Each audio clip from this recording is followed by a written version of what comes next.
The Wonderful Wizard of Oz by L. Frank Baum. Chapter 1. The Cyclone. Dorothy lived in the midst of the great Kansas prairies, with Uncle Henry, who was a farmer, and Aunt Em, who was the farmer's wife. Their house was small. For the lumber to build it had to be carried by wagon many miles. There were 4 walls, a floor, and a roof, which made one room. And this room contained a rusty-looking cook stove, a cupboard for the dishes, a table, 3 or 4 chairs, and the beds. Uncle Henry and Aunt Em had a big bed in one corner, and Dorothy a little bed in another corner. There was no garret at all, and no cellar, except a small hole dug in the ground, called a cyclone cellar, where the family could go in case one of those great whirlwinds arose, mighty enough to crush any building in its path. It was reached by a trap door in the middle of the floor, for which a ladder led down into the small, dark hole. When Dorothy stood in the doorway and looked around, she could see nothing but the great gray prairie on every side. Not a tree nor a house broke the broad sweep of flat country that reached to the edge of the sky in all directions. The sun had baked the plowed land into a gray mass, with little cracks running through it.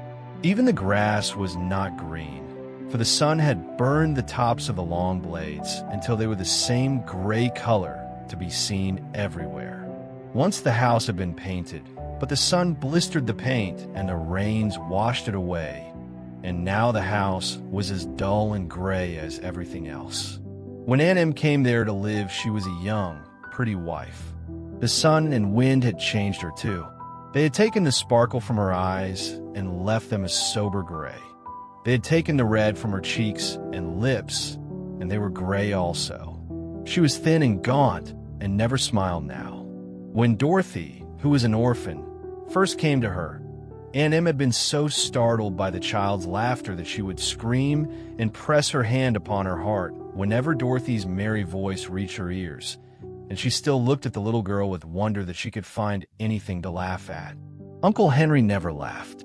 He worked hard from morning till night and did not know what joy was.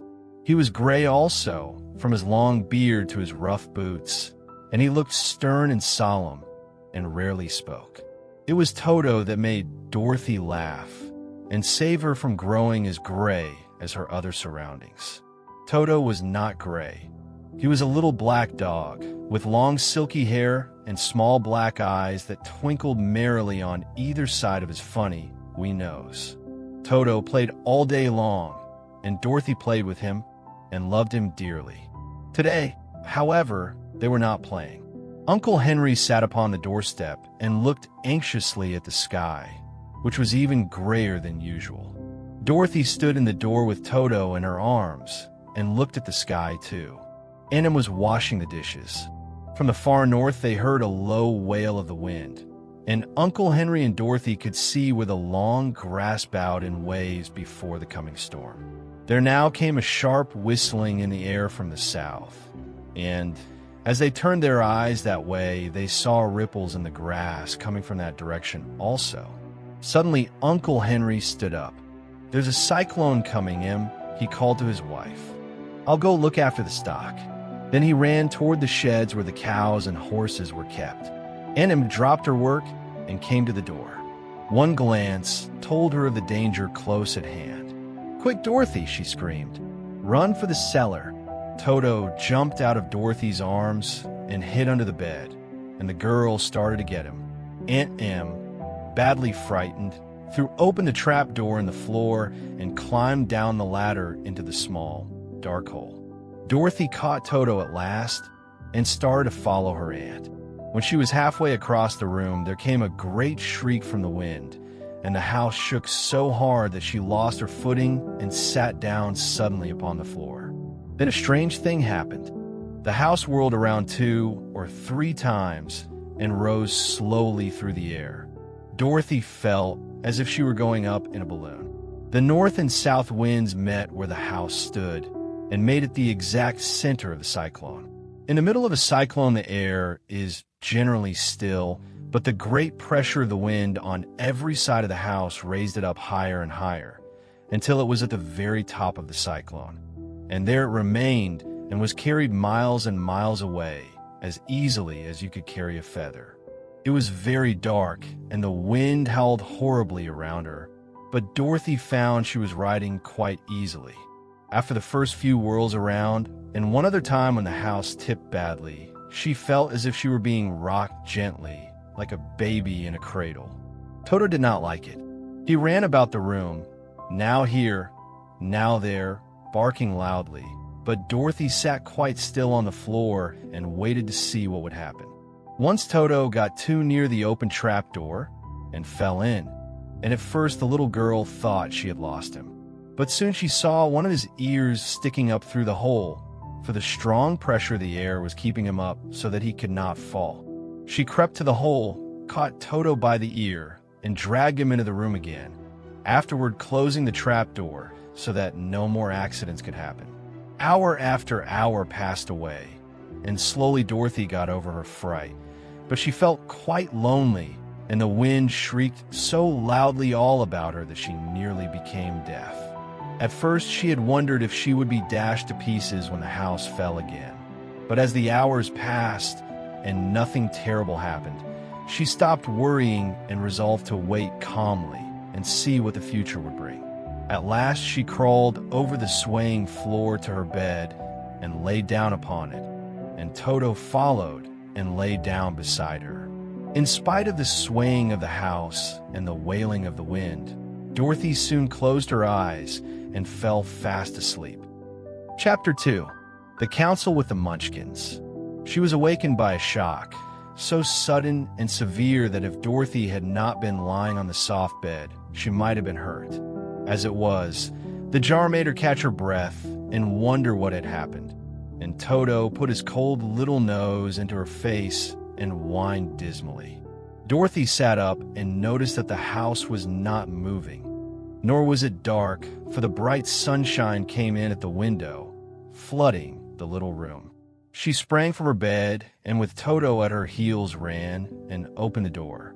The little girl gave a cry of amazement and looked about her, her eyes growing bigger and bigger at the wonderful sight she saw.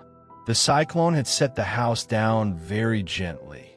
For a cyclone, in the midst of a country of marvelous beauty. There were lovely patches of greensward all about, with stately trees bearing rich and luscious fruits. Banks of gorgeous flowers were on every hand, and birds with rare and brilliant plumage sang and fluttered in the trees and bushes.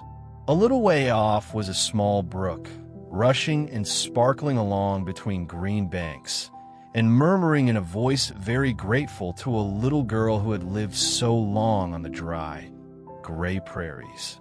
While she stood looking eagerly at the strange and beautiful sights, she noticed coming toward her a group of the queerest people she had ever seen.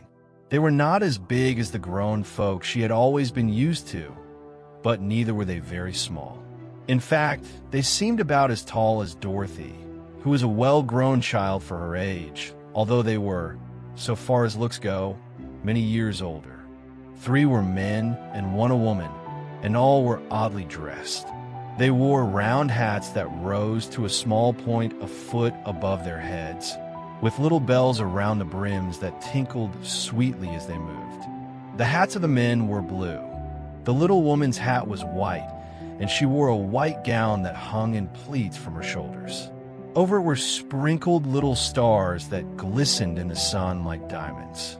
The men were dressed in blue, of the same shade as their hats, and wore well-polished boots with a deep roll of blue at the tops. The men, Dorothy thought, were about as old as Uncle Henry, for 2 of them had beards. But the little woman was doubtless much older. Her face was covered with wrinkles, her hair was nearly white, and she walked rather stiffly. When these people drew near the house where Dorothy was standing in the doorway, they paused and whispered among themselves, as if afraid to come farther. But the little old woman walked up to Dorothy, made a low bow, and said in a sweet voice, "You are welcome, most noble sorceress to the land of the Munchkins. We are so grateful to you for having killed the wicked witch of the East and for setting our people free from bondage." Dorothy listened to this speech with wonder. What could the little woman possibly mean by calling her a sorceress and saying she had killed the wicked witch of the East? Dorothy was an innocent, harmless little girl who had been carried by a cyclone many miles from home, and she had never killed anything in all her life. But the little woman evidently expected her to answer, so Dorothy said, with hesitation, "You are very kind, but there must be some mistake. I have not killed anything." "Your house did, anyway," replied the little old woman, with a laugh, "and that is the same thing. See," she continued, pointing to the corner of the house. "There are her 2 feet still sticking out from under a block of wood." Dorothy looked and gave a little cry of fright. There indeed, just under the corner of the great beam the house rested on, 2 feet were sticking out, shod in silver shoes with pointed toes. "Oh dear! Oh dear!" cried Dorothy, clasping her hands together in dismay. "The house must have fallen on her. Whatever shall we do?" "There is nothing to be done," said the little woman calmly. "But who was she?" asked Dorothy. "She was the wicked witch of the East, as I said," answered the little woman. "She has held all the Munchkins in bondage for many years, making them slave for her night and day. Now they're all set free and are grateful to you for the favor." "Who are the Munchkins?" inquired Dorothy. "They're the people who live in this land of the East where the wicked witch ruled." "Are you a Munchkin?" asked Dorothy. "No, but I am their friend, although I live in the land of the North. When they saw the witch of the East was dead, the Munchkins sent a swift messenger to me, and I came at once. I am the witch of the North." "Oh, gracious!" cried Dorothy. "Are you a real witch?" "Yes, indeed," answered the little woman. "But I'm a good witch, and the people love me. I am not as powerful as the wicked witch was who ruled here, or I should have set the people free myself." "But I thought all witches were wicked," said the girl, who was half frightened at facing a real witch. "Oh no, that is a great mistake. There were only 4 witches in all the land of Oz, and 2 of them, those who live in the North and the South, are good witches. I know this is true, for I am one of them myself, and cannot be mistaken. Those who dwelt in the East and the West were, indeed, wicked witches, but now that you have killed one of them, there is but one wicked witch in all the land of Oz, the one who lives in the West." "But," said Dorothy, after a moment's thought, "Aunt Em has told me that the witches were all dead, years and years ago." "Who is Aunt Em?" inquired the little old woman. "She's my aunt who lives in Kansas, where I came from." The witch of the North seemed to think for a time, with her head bowed and her eyes upon the ground. Then she looked up and said, "I do not know where Kansas is, for I have never heard that country mentioned before. But tell me, is it a civilized country?" "Oh yes," replied Dorothy. "Then that accounts for it. In the civilized countries, I believe there are no witches left, nor wizards, nor sorceresses, nor magicians. But, you see, the land of Oz has never been civilized, for we are cut off from all the rest of the world. Therefore we still have witches and wizards amongst us." "Who are the wizards?" asked Dorothy. "Oz himself is the great wizard," answered the witch, sinking her voice to a whisper. "He is more powerful than all the rest of us together. He lives in the City of Emeralds." Dorothy was going to ask another question, but just then the Munchkins, who had been standing silently by, gave a loud shout and pointed to the corner of the house where the wicked witch had been lying. "What is it?" asked the little old woman, and looked and began to laugh. The feet of the dead which had disappeared entirely, and nothing was left but the silver shoes. "She was so old," explained the witch of the North, "that she dried up quickly in the sun. That is the end of her. But the silver shoes are yours, and you shall have them to wear." She reached down and picked up the shoes, and after shaking the dust out of them, handed them to Dorothy. "The Witch of the East was proud of those silver shoes," said one of the Munchkins, "and there is some charm connected with them, but what it is we never knew." Dorothy carried the shoes into the house and placed them on the table. Then she came out again to the Munchkins and said, "I am anxious to get back to my aunt and uncle, for I am sure they will worry about me. Can you help me find my way?" The Munchkins and the witch first looked at one another, and then at Dorothy, and then shook their heads. "At the east, not far from here," said one, "there is a great desert, and none could live to cross it." "It is the same at the south," said another, "for I have been there and seen it. The south is the country of the Quadlings." "I am told," said the third man, "that it is the same at the west, and that country where the Winkies live is ruled by the wicked witch of the west, who would make you her slave if you passed her way." "The north is my home," said the old lady, "and at its edge is the same great desert that surrounds this land of Oz. I'm afraid, my dear, you'll have to live with us." Dorothy began to sob at this, for she felt lonely among all these strange people. Her tears seemed to grieve the kind-hearted Munchkins, for they immediately took out their handkerchiefs and began to weep also. As for the little old woman, she took off her cap and balanced the point on the end of her nose, while she counted 1, 2, 3 in a solemn voice.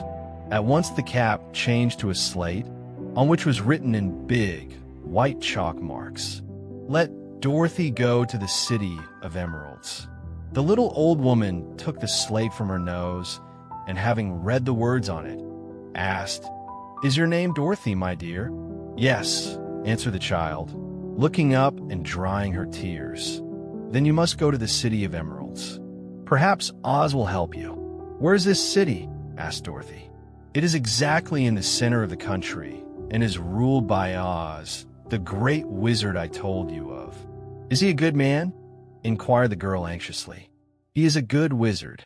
Whether he is a man or not I cannot tell, for I have never seen him." "How can I get there?" asked Dorothy. "You must walk. It is a long journey through a country that is sometimes pleasant and sometimes dark and terrible. However, I will use all the magic arts I know to keep you from harm. Won't you go with me?" pleaded the girl, who had begun to look upon the little old woman as her only friend. "No, I cannot do that," she replied, "but I will give you my kiss, and no one will dare injure a person who has been kissed by the Witch of the North." She came close to Dorothy and kissed her gently on the forehead. Where her lips touched the girl, they left a round, shining mark, as Dorothy found out soon after. "The road to the City of Emeralds is paved with yellow brick," said the witch, "so you cannot miss it. When you get to Oz, do not be afraid of him, but tell your story and ask him to help you. Goodbye, my dear." The three Munchkins bowed low to her and wished her a pleasant journey, after which they walked away through the trees. The witch gave Dorothy a friendly little nod, whirled around on her left heel 3 times, and straightway disappeared, much to the surprise of little Toto, who barked after her loudly enough when she had gone, because he had been afraid even to growl while she stood by. But Dorothy, knowing her to be a witch, had expected her to disappear in just that way, and was not surprised in the least.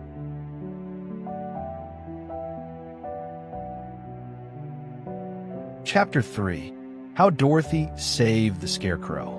When Dorothy was left alone, she began to feel hungry. So she went to the cupboard and cut herself some bread, which she spread with butter. She gave some to Toto, and taking a pail from the shelf, she carried it down to the little brook and filled it with clear, sparkling water. Toto ran over to the trees and began to bark at the birds sitting there. Dorothy went to get him and saw such delicious fruit hanging from the branches that she gathered some of it, finding it just what she wanted to help out her breakfast. Then she went back to the house, and having helped herself and Toto to a good drink of the cool, clear water, she set about making ready for the journey to the City of Emeralds. Dorothy had only one other dress, but that happened to be clean and was hanging on a peg beside her bed. It was gingham with checks of white and blue, and although the blue was somewhat faded with many washings, it was still a pretty frock. The girl washed herself carefully, dressed herself in the clean gingham, and tied her pink sunbonnet on her head. She took a little basket and filled it with bread from the cupboard, laying a white cloth over the top. Then she looked down at her feet and noticed how old and worn her shoes were. "They surely will never do for a long journey, Toto," she said. And Toto looked up into her face with his little black eyes and wagged his tail to show he knew what she meant. At that moment, Dorothy saw lying on the table the silver shoes that had belonged to the Witch of the East. "I wonder if they will fit me," she said to Toto. "They would be just the thing to take a long walk in, for they could not wear out." She took off her old leather shoes and tried on the silver ones, which fitted her as well as if they had been made for her. Finally, she picked up her basket. "Come along, Toto," she said. "We will go to the Emerald City and ask the Great Oz how to get back to Kansas again." She closed the door, locked it, and put the key carefully in the pocket of her dress. And so, with Toto trotting along soberly behind her, she started on her journey. There were several roads nearby, but it did not take her long to find the one paved with yellow bricks.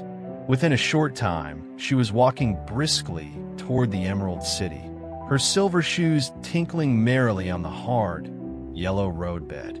The sun shone bright, and the birds sang sweetly. And Dorothy did not feel nearly so bad as you might think a little girl would who had been suddenly whisked away from her own country and set down in the midst of a strange land. She was surprised, as she walked along, to see how pretty the country was about her. There were neat fences at the sides of the road, painted a dainty blue color, and beyond them were fields of grain and vegetables in abundance. Evidently, the Munchkins were good farmers and able to raise large crops. Once in a while, she would pass a house, and the people came out to look at her and bow low as she went by. For everyone knew she had been the means of destroying the wicked witch and setting them free from bondage. The houses of the Munchkins were odd-looking dwellings, for each was round, with a big dome for a roof. All were painted blue, for in this country of the East, blue was the favorite color. Toward evening, when Dorothy was tired with her long walk and began to wonder where she should pass the night, she came to a house rather larger than the rest. On the green lawn, before it many men and women were dancing. 5 little fiddlers played as loudly as possible, and the people were laughing and singing, while a big table nearby was loaded with delicious fruits and nuts, pies and cakes, and many other good things to eat. The people greeted Dorothy kindly and invited her to supper and to pass the night with them. For this was the home of one of the richest Munchkins in the land, and his friends were gathered with him to celebrate their freedom from the bondage of the Wicked Witch. Dorothy ate a hearty supper and was waited upon by the rich Munchkin himself, whose name was Bach. Then she sat upon a settee and watched the people dance. When Bach saw her silver shoes, he said, "You must be a great sorceress." "Why?" asked the girl. "Because you wear silver shoes and have killed the Wicked Witch. Besides, you have white in your frock, and only witches and sorceresses wear white." "My dress is blue and white checked," said Dorothy, smoothing out the wrinkles in it. "It is kind of you to wear that," said Bach. "Blue is the color of the Munchkins, and white is the witch color. So we know you are a friendly witch." Dorothy did not know what to say to this, for all the people seemed to think her a witch, and she knew very well she was only an ordinary little girl who had come by the chance of a cyclone into a strange land. When she had tired watching the dancing, Bach led her into the house, where he gave her a room with a pretty bed in it. The sheets were made of blue cloth, and Dorothy slept soundly in them till morning, with Toto curled up on the blue rug beside her. She ate a hearty breakfast and watched a wee Munchkin baby, who played with Toto and pulled his tail and crowed and laughed in a way that greatly amused Dorothy. Toto was a fine curiosity to all the people, for they had never seen a dog before. "How far is it to the Emerald City?" the girl asked. "I do not know," answered Bok gravely, "for I have never been there. It is better for people to keep away from Oz, unless they have business with him. But it is a long way to the Emerald City, and it will take you many days. The country here is rich and pleasant, but you must pass through rough and dangerous places before you reach the end of your journey." This worried Dorothy a little, but she knew that only the great Oz could help her get to Kansas again, so she bravely resolved not to turn back. She bade her friends goodbye and again started along the road of yellow brick. When she had gone several miles, she thought she would stop to rest, and so climbed to the top of the fence beside the road and sat down. There was a great cornfield beyond the fence, and not far away she saw a scarecrow placed high on a pole to keep the birds from the ripe corn. Dorothy leaned her chin upon her hand and gazed thoughtfully at the scarecrow. Its head was a small sack stuffed with straw, with eyes, nose, and mouth painted on it to represent a face. An old, pointed blue hat that had belonged to some Munchkin was perched on his head, and the rest of the figure was a blue suit of clothes, worn and faded, which had also been stuffed with straw. On the feet were some old boots with blue tops, such as every man wore in this country, and the figure was raised above the stalks of corn by means of the pole stuck up its back. While Dorothy was looking earnestly into the queer, painted face of the scarecrow, she was surprised to see one of the eyes slowly wink at her. She thought she must have been mistaken at first, for none of the scarecrows in Kansas ever wink. But presently the figure nodded its head to her in a friendly way. Then she climbed down from the fence and walked up to it, while Toto ran around the pole and barked. "Good day," said the scarecrow in a rather husky voice. "Did you speak?" asked the girl in wonder. "Certainly," answered the scarecrow. "How do you do?" "I'm pretty well, thank you," replied Dorothy politely. "How do you do?" "I'm not feeling well," said the scarecrow with a smile, "for it is very tedious being perched up here night and day to scare away crows." "Can't you get down?" asked Dorothy. "No, for this pole is stuck on my back. If you will please take away the pole, I shall be greatly obliged to you." Dorothy reached up both arms and lifted the figure off the pole for being stuffed with straw. It was quite light. "Thank you very much," said the scarecrow, when he had been set down on the ground. "I feel like a new man." Dorothy was puzzled at this, for it sounded queer to hear a stuffed man speak and to see him bow and walk along beside her. "Who are you?" asked the scarecrow when he had stretched himself and yawned. "And where are you going?" "My name is Dorothy," said the girl, "and I am going to the Emerald City to ask the Great Oz to send me back to Kansas." "Where is the Emerald City?" he inquired. "And who is Oz?" "Why, don't you know?" she returned in surprise. "No, indeed. I don't know anything. You see, I am stuffed, so I have no brains at all," he answered sadly. "Oh," said Dorothy, "I'm awfully sorry for you. Do you think," he asked, "if I go to the Emerald City with you, that Oz would give me some brains?" "I cannot tell," she returned, "but you may come with me, if you like. If Oz will not give you any brains, you will be no worse off than you are now." "That is true," said the scarecrow. "You see," he continued confidentially, "I don't mind my legs and arms and body being stuffed, because I cannot get hurt. If anyone treads on my toes or sticks a pin into me, it doesn't matter, for I can't feel it. But I do not want people to call me a fool, and if my head stays stuffed with straw instead of with brains, as yours is, how am I ever to know anything?" "I understand how you feel," said the little girl, who was truly sorry for him. "If you will come with me, I'll ask Oz to do all he can for you." "Thank you," he answered gratefully. They walked back to the road. Dorothy helped him over the fence, and they started along the path of yellow brick for the Emerald City. Toto did not like this addition to the party at first.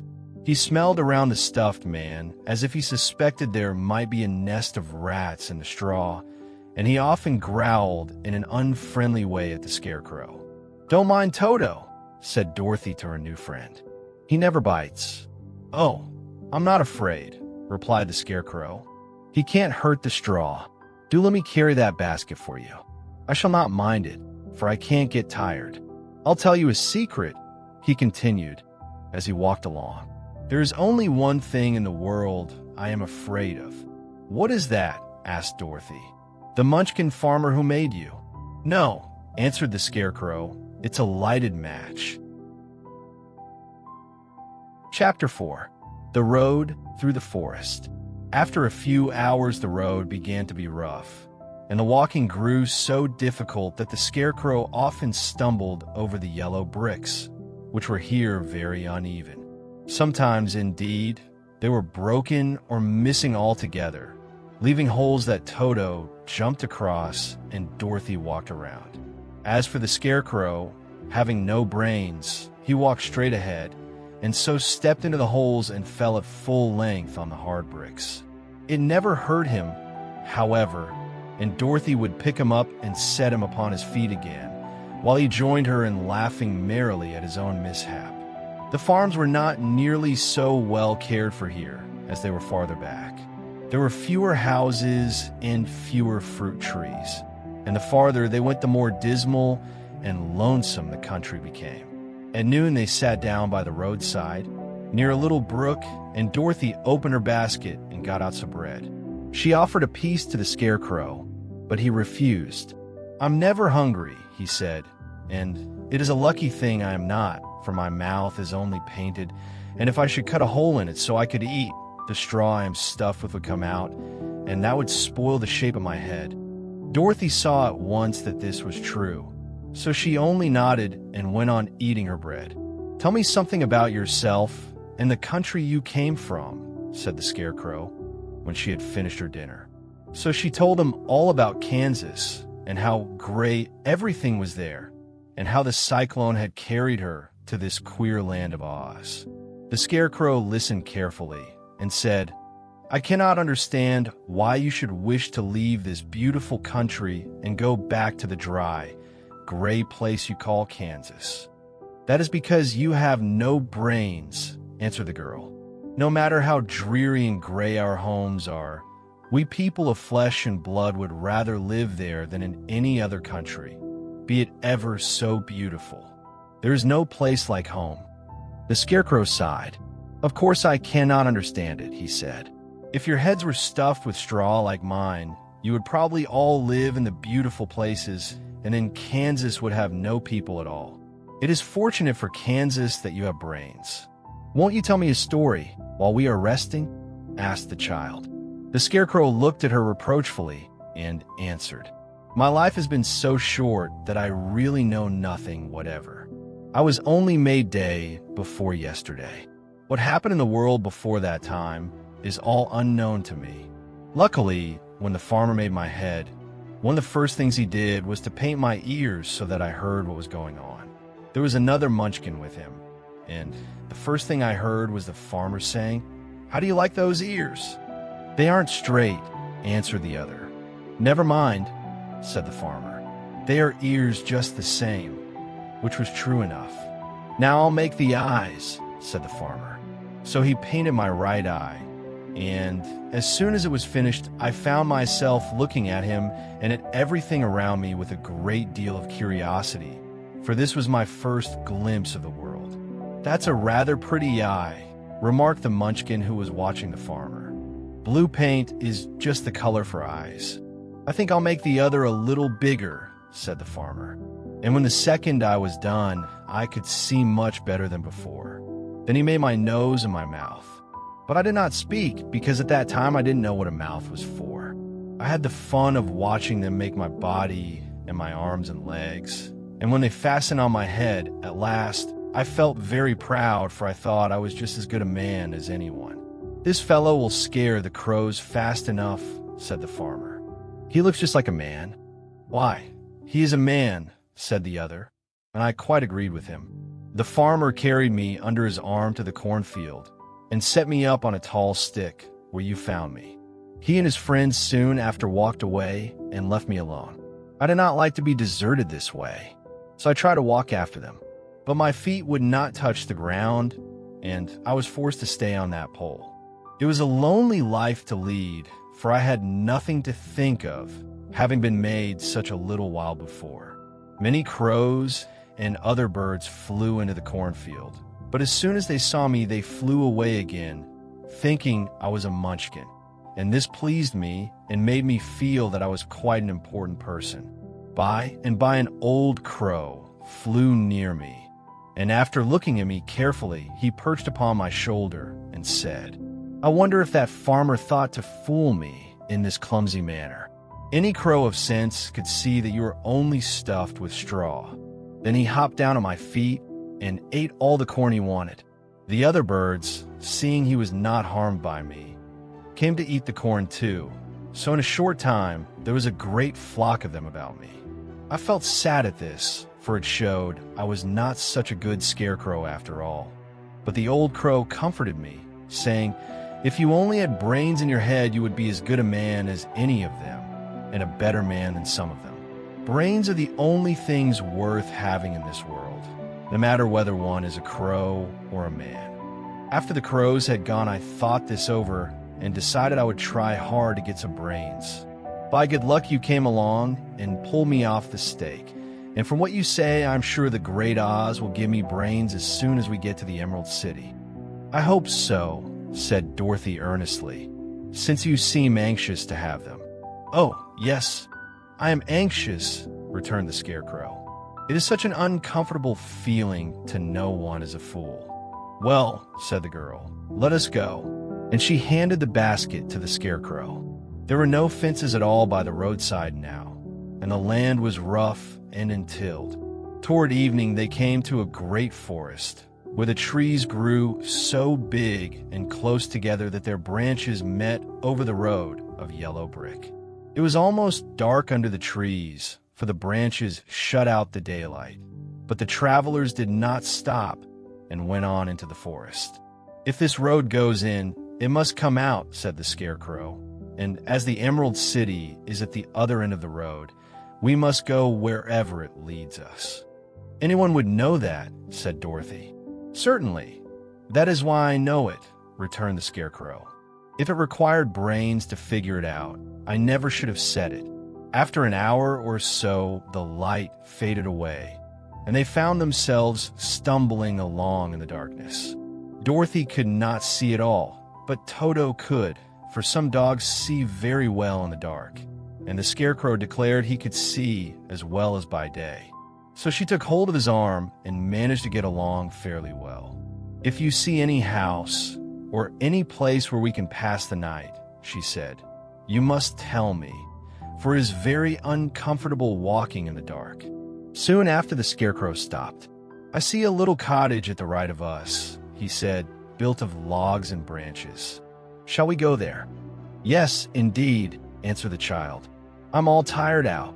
So the Scarecrow led her through the trees until they reached the cottage, and Dorothy entered and found a bed of dried leaves in one corner. She lay down at once, and with Toto beside her soon fell into sound sleep. The Scarecrow, who was never tired, stood up in another corner and waited patiently until morning came. Chapter 5. The Rescue of the Tin Woodman. When Dorothy awoke, the sun was shining through the trees, and Toto had long been out chasing birds around him and squirrels. She sat up and looked around her. There was the Scarecrow, still standing patiently in his corner, waiting for her. "We must go and search for water," she said to him. "Why do you want water?" he asked. "To wash my face clean after the dust of the road, and to drink so the dry bread will not stick in my throat." "It must be inconvenient to be made of flesh," said the Scarecrow thoughtfully, "for you must sleep and eat and drink. However, you have brains, and it is worth a lot of bother to be able to think properly." They left the cottage and walked through the trees until they found a little spring of clear water, where Dorothy drank and bathed and ate her breakfast. She saw there was not much bread left in the basket, and the girl was thankful the Scarecrow did not have to eat anything, for there was scarcely enough for herself and Toto for the day. When she had finished her meal and was about to go back to the road of yellow brick, she was startled to hear a deep groan nearby. "What was that?" she asked timidly. "I cannot imagine," replied the Scarecrow, "but we can go and see." Just then another groan reached their ears, and the sound seemed to come from behind them. They turned and walked through the forest a few steps when Dorothy discovered something shining in a ray of sunshine that fell between the trees. She ran to the place and then stopped short with a little cry of surprise. One of the big trees had been partly chopped through, and standing beside it, with an uplifted axe in his hands, was a man made entirely of tin. His head and arms and legs were jointed upon his body, but he stood perfectly motionless, as if he could not stir at all. Dorothy looked at him in amazement, and so did the Scarecrow, while Toto barked sharply and made a snap at the tin legs, which hurt his teeth. "Did you groan?" asked Dorothy. "Yes," answered the Tin Man, "I did. I've been groaning for more than a year, and no one has ever heard me before or come to help me." "What can I do for you?" she inquired softly, for she was moved by the sad voice in which the man spoke. "Get an oil can and oil my joints," he answered. "They are rusted so badly that I cannot move them at all. If I am well oiled, I shall soon be all right again. You will find an oil can on a shelf in my cottage." Dorothy at once ran back to the cottage and found the oil can, and then she returned and asked anxiously, "Where are your joints?" "Oil my neck first," replied the Tin Woodman. So she oiled it, and as it was quite badly rusted, the Scarecrow took hold of the tin head and moved it gently from side to side until it worked freely, and then the man could turn it himself. "Now oil the joints in my arms," he said, and Dorothy oiled them, and the Scarecrow bent them carefully until they were quite free from rust and as good as new. The Tin Woodman gave a sigh of satisfaction and lowered his axe, which he leaned against the tree.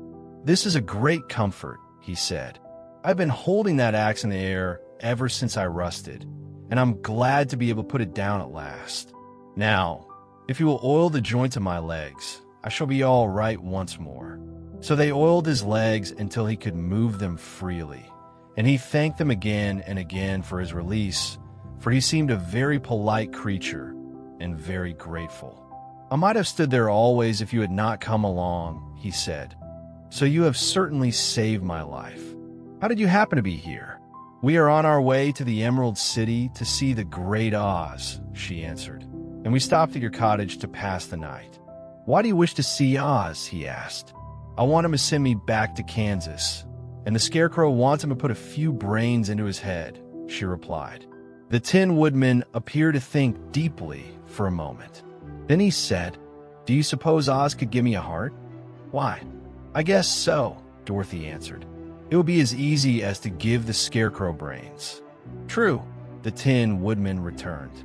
"So, if you will allow me to join your party, I will also go to the Emerald City and ask Oz to help me." "Come along," said the Scarecrow heartily, and Dorothy added that she would be pleased to have his company. So the Tin Woodman shouldered his axe, and they all passed through the forest until they came to the road that was paved with yellow brick. The Tin Woodman had asked Dorothy to put the oil can in her basket. "For," he said, "if I should get caught in the rain and rust again, I would need the oil can badly." It was a bit of good luck to have their new comrade join the party, for soon after they had begun their journey again, they came to a place where the trees and branches grew so thick over the road that the travelers could not pass. But the Tin Woodman set to work with his axe and chopped so well that soon he cleared a passage for the entire party. Dorothy was thinking so earnestly as they walked along that she did not notice when the Scarecrow stumbled into a hole and rolled over to the side of the road. Indeed, he was obliged to call to her to help him up again. "Why didn't you walk around the hole?" asked the Tin Woodman. "I don't know enough," replied the Scarecrow cheerfully. "My head is stuffed with straw, you know, and that is why I am going to Oz to ask him for some brains." "Oh, I see," said the Tin Woodman. "But, after all, brains are not the best things in the world." "Have you any?" inquired the Scarecrow. "No, my head is quite empty," answered the Woodman. "But once I had brains and a heart also. So, having tried them both, I should much rather have a heart." "And why is that?" asked the Scarecrow. "I will tell you my story, and then you will know." So, while they were walking through the forest, the Tin Woodman told the following story. "I was born the son of a woodman who chopped down trees in the forest and sold the wood for a living. When I grew up, I too became a wood chopper, and after my father died, I took care of my old mother as long as she lived. Then I made up my mind that instead of living alone, I would marry, so that I might not become lonely. There was one of the Munchkin girls who was so beautiful that I soon grew to love her with all my heart. She, on her part, promised to marry me as soon as I could earn enough money to build a better house for her. So I set to work harder than ever. But the girl lived with an old woman who did not want her to marry anyone, for she was so lazy she wished the girl to remain with her and do the cooking and the housework. So the old woman went to the Wicked Witch of the East and promised her 2 sheep and a cow if she would prevent the marriage. Thereupon the Wicked Witch enchanted my axe, and when I was chopping away at my best one day, for I was anxious to get the new house and my wife as soon as possible, the axe slipped all at once and cut off my left leg. This at first seemed a great misfortune, for I knew a one-legged man could not do very well as a wood chopper. So I went to a tinsmith and had him make me a new leg out of tin. The leg worked very well once I was used to it, but my action angered the Wicked Witch of the East, for she had promised the old woman I should not marry the pretty Munchkin girl. When I began chopping again, my axe slipped and cut off my right leg. Again, I went to the tinsmith, and again he made me a leg out of tin. After this, the enchanted axe cut off my arms, one after the other, but, nothing daunted, I had them replaced with tin ones. The Wicked Witch then made the axe slip and cut off my head, and at first I thought that was the end of me. But the tinsmith happened to come along, and he made me a new head out of tin. I thought I had beaten the Wicked Witch then, and I worked harder than ever, but I little knew how cruel my enemy could be.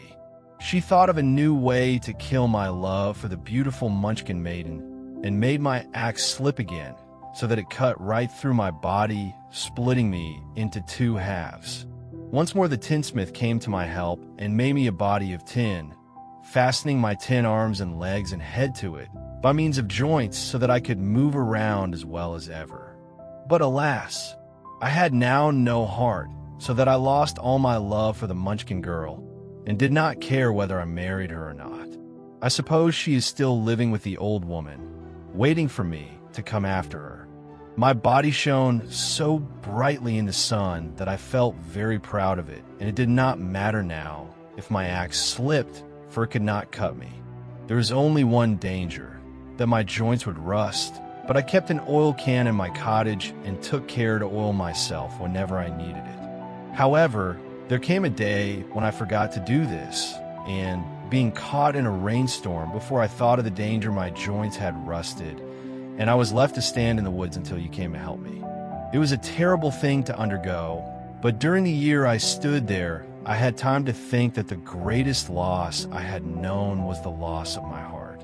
While I was in love, I was the happiest man on earth, but no one can love who has not a heart, and so I am resolved to ask Oz to give me one. If he does, I will go back to the Munchkin maiden and marry her. Both Dorothy and the Scarecrow had been greatly interested in the story of the Tin Woodman, and now they knew why he was so anxious to get a new heart. "All the same," said the Scarecrow, "I shall ask for brains instead of a heart, for a fool would not know what to do with a heart if he had one." "I shall take the heart," returned the Tin Woodman, "for brains do not make one happy, and happiness is the best thing in the world." Dorothy did not say anything, for she was puzzled to know which of her 2 friends was right, and she decided if she could only get back to Kansas and Aunt Em, it did not matter so much whether the Woodman had no brains and the Scarecrow no heart, or each got what he wanted. What worried her most was that the bread was nearly gone, and another meal for herself and Toto would empty the basket. To be sure, neither the Woodman nor the Scarecrow ever ate anything, but she was not made of tin nor straw and could not live unless she was fed. Chapter 6. The Cowardly Lion. All this time Dorothy and her companions have been walking through the thick woods. The road was still paved with yellow brick, but these were much covered by dried branches and dead leaves from the trees, and the walking was not all good. There were few birds in this part of the forest, for birds love the open country where there is plenty of sunshine. But now and then there came a deep growl from some wild animal hidden among the trees. These sounds made the little girl's heart beat fast, for she did not know what made them. But Toto knew, and he walked close to Dorothy's side and did not even bark in return. "How long will it be," the child asked of the Tin Woodman, "before we are out of the forest?" "I cannot tell," was the answer, "for I have never been to the Emerald City. But my father went there once, when I was a boy, and he said it was a long journey through a dangerous country, although nearer to the city where Oz dwells the country is beautiful. But I am not afraid, so long as I have my oil can, and nothing can hurt the Scarecrow while you bear upon your forehead the mark of the Good Witch's kiss, and that will protect you from harm." "But Toto," said the girl anxiously, "what will protect him?" "We must protect him ourselves if he is in danger," replied the Tin Woodman. Just as he spoke, there came from the forest a terrible roar, and the next moment a great lion bounded into the road. With one blow of his paw, he sent the Scarecrow spinning over and over to the edge of the road, and then he struck at the Tin Woodman with his sharp claws. But, to the lion's surprise, he could make no impression on the tin, although the Woodman fell over in the road and lay still. Little Toto, now that he had an enemy to face, ran barking toward the lion, and the great beast had opened his mouth to bite the dog, when Dorothy, fearing Toto would be killed and heedless of danger, rushed forward and slapped the lion upon his nose as hard as she could, while she cried out, "Don't you dare to bite Toto! You ought to be ashamed of yourself, a big beast like you, to bite a poor little dog." "I didn't bite him," said the lion, as he rubbed his nose with his paw where Dorothy had hit it. "No, but you tried to," she retorted. "You are nothing but a big coward." "I know it," said the lion, hanging his head in shame. "I've always known it, but how can I help it? I don't know, I'm sure. To think of your striking a stuffed man, like the poor Scarecrow." "Is he stuffed?" asked the lion in surprise, as he watched her pick up the Scarecrow and set him upon his feet, while she patted him into shape again. "Of course he's stuffed," replied Dorothy, who was still angry. "That's why he went over so easily," remarked the lion. "It astonished me to see him whirl around so. Is the other one stuffed also?" "No," said Dorothy. "He's made of tin," and she helped the Woodman up again. "That's why he nearly blunted my claws," said the lion. "When they scratched against the tin, it made a cold shiver run down my back."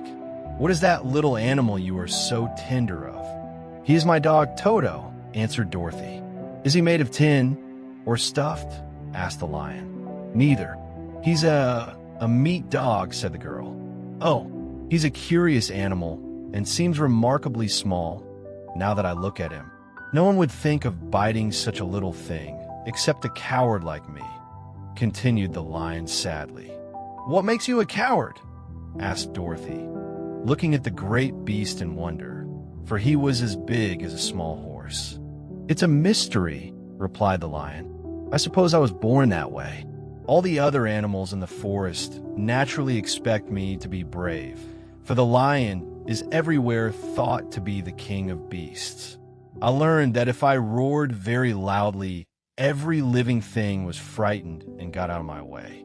Whenever I've met a man, I've been awfully scared, but I just roared at him, and he has always run away as fast as he could go. If the elephants and the tigers and the bears had ever tried to fight me, I should have run myself. I'm such a coward, But just as soon as they hear me roar, they all try to get away from me, and of course I let them go. But that isn't right. The king of beasts shouldn't be a coward, said the Scarecrow. I know it, returned the lion, wiping a tear from his eye with the tip of his tail. It is my great sorrow, and makes my life very unhappy. But whenever there is danger, my heart begins to beat fast. Perhaps you have heart disease, said the Tin Woodman. It may be, said the lion. If you have, continued the Tin Woodman, you ought to be glad, for it proves you have a heart. For my part, I have no heart, so I cannot have heart disease. Perhaps, said the lion thoughtfully, if I had no heart I should not be a coward. Have you brains? Asked the Scarecrow. I suppose so. I've never looked to see, replied the lion. I'm going to the Great Oz to ask him to give me some, remarked the Scarecrow, for my head is stuffed with straw. And I'm going to ask him to give me a heart, said the Woodman. And I'm going to ask him to send Toto and me back to Kansas, added Dorothy. Do you think Oz could give me courage? Asked the Cowardly Lion. Just as easily as he could give me brains, said the Scarecrow. Or give me a heart, said the Tin Woodman. Or send me back to Kansas, said Dorothy. Then, if you don't mind, I'll go with you, said the lion, for my life is simply unbearable without a bit of courage. You will be very welcome, answered Dorothy, for you will help to keep away the other wild beasts. It seems to me they must be more cowardly than you are if they allow you to scare them so easily. They really are, said the lion, but that doesn't make me any braver, and as long as I know myself to be a coward, I shall be unhappy. So once more the little company set off upon the journey, the lion walking with stately strides at Dorothy's side.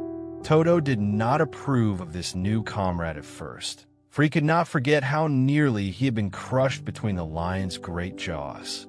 But after a time he became more at ease, and presently Toto and the Cowardly Lion had grown to be good friends. During the rest of that day, there was no other adventure to mar the peace of their journey. Once, indeed, the Tin Woodman stepped upon a beetle that was crawling along the road and killed the poor little thing. This made the Tin Woodman very unhappy, for he was always careful not to hurt any living creature. And as he walked along, he wept several tears of sorrow and regret. These tears ran slowly down his face and over the hinges of his jaw, and there they rusted. When Dorothy presently asked him a question, the Tin Woodman could not open his mouth, for his jaws were tightly rusted together. He became greatly frightened at this, and made many motions to Dorothy to relieve him, but she could not understand. The lion was also puzzled to know what was wrong. But the Scarecrow seized the oil can from Dorothy's basket and oiled the Woodman's jaws, so that after a few moments he could talk as well as before. This will serve me a lesson, said he, to look where I step. For if I should kill another bug or beetle, I should surely cry again, and crying rusts my jaws so that I cannot speak. Thereafter he walked very carefully, with his eyes on the road, and when he saw a tiny ant toiling by, he would step over it, so as not to harm it. The Tin Woodman knew very well he had no heart, and therefore he took great care never to be cruel or unkind to anything. You people with hearts, he said, have something to guide you, and need never do wrong. But I have no heart, and so I must be very careful. When Oz gives me a heart, of course, I needn't mind so much. Chapter 7. The Journey to the Great Oz. They were obliged to camp out that night under a large tree in the forest, for there were no houses near. The tree made a good, thick covering to protect them from the dew, and the Tin Woodman chopped a great pile of wood with his axe, and Dorothy built a splendid fire that warmed her and made her feel less lonely. She and Toto ate the last of their bread, and now she did not know what they would do for breakfast. If you wish, said the lion, I will go into the forest and kill a deer for you. You can roast it by the fire, since your tastes are so peculiar that you prefer cooked food, and then you'll have a very good breakfast. Don't, please don't, begged the Tin Woodman. "I should certainly weep if you killed a poor deer, and then my jaws would rust again." But the lion went away into the forest and found his own supper, and no one ever knew what it was, for he didn't mention it. And the Scarecrow found a tree full of nuts and filled Dorothy's basket with them, so that she would not be hungry for a long time. She thought this was very kind and thoughtful of the Scarecrow, but she laughed heartily at the awkward way in which the poor creature picked up the nuts. His padded hands were so clumsy and the nuts were so small that he dropped almost as many as he put in the basket. But the Scarecrow did not mind how long it took him to fill the basket, for it enabled him to keep away from the fire, as he feared a spark might get into a straw and burn him up. So he kept a good distance away from the flames, and only came near to cover Dorothy with dry leaves when she lay down to sleep. These kept her very snug and warm, and she slept soundly until morning. When it was daylight, the girl bathed her face in a little rippling brook, and soon after they all started toward the Emerald City. This was to be an eventful day for the travelers. They had hardly been walking an hour when they saw before them a great ditch that crossed the road and divided the forest as far as they could see on either side. It was a very wide ditch, and when they crept up to the edge and looked into it, they could see it was also very deep, and there were many big, jagged rocks at the bottom. The sides were so steep that none of them could climb down, and for a moment it seemed that their journey must end. "What shall we do?" asked Dorothy despairingly. "I haven't the faintest idea," said the Tin Woodman, and the lion shook his shaggy mane and looked thoughtful. But the Scarecrow said, "We cannot fly, that is certain. Neither can we climb down into this great ditch. Therefore, if we cannot jump over it, we must stop where we are." "I think I could jump over it," said the cowardly lion, after measuring the distance carefully in his mind. "Then we are all right," answered the Scarecrow, "for you can carry us all over on your back, one at a time." "Well, I'll try it," said the lion. "Who will go first?" "I will," declared the Scarecrow, "for if you found that you could not jump over the gulf, Dorothy would be killed, or the Tin Woodman badly dented on the rocks below. But if I am on your back, it will not matter so much, for the fall would not hurt me at all." "I am terribly afraid of falling myself," said the cowardly lion, "but I suppose there is nothing to do but try it. So get on my back, and we will make the attempt."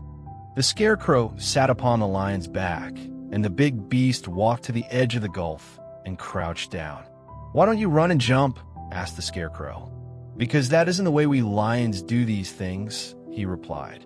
Then, giving a great spring, he shot through the air and landed safely on the other side. They were all greatly pleased to see how easily he did it. And after the Scarecrow had got down from his back, the lion sprang across the ditch again. Dorothy thought she would go next, so she took Toto in her arms and climbed on the lion's back, holding tightly to his mane with one hand.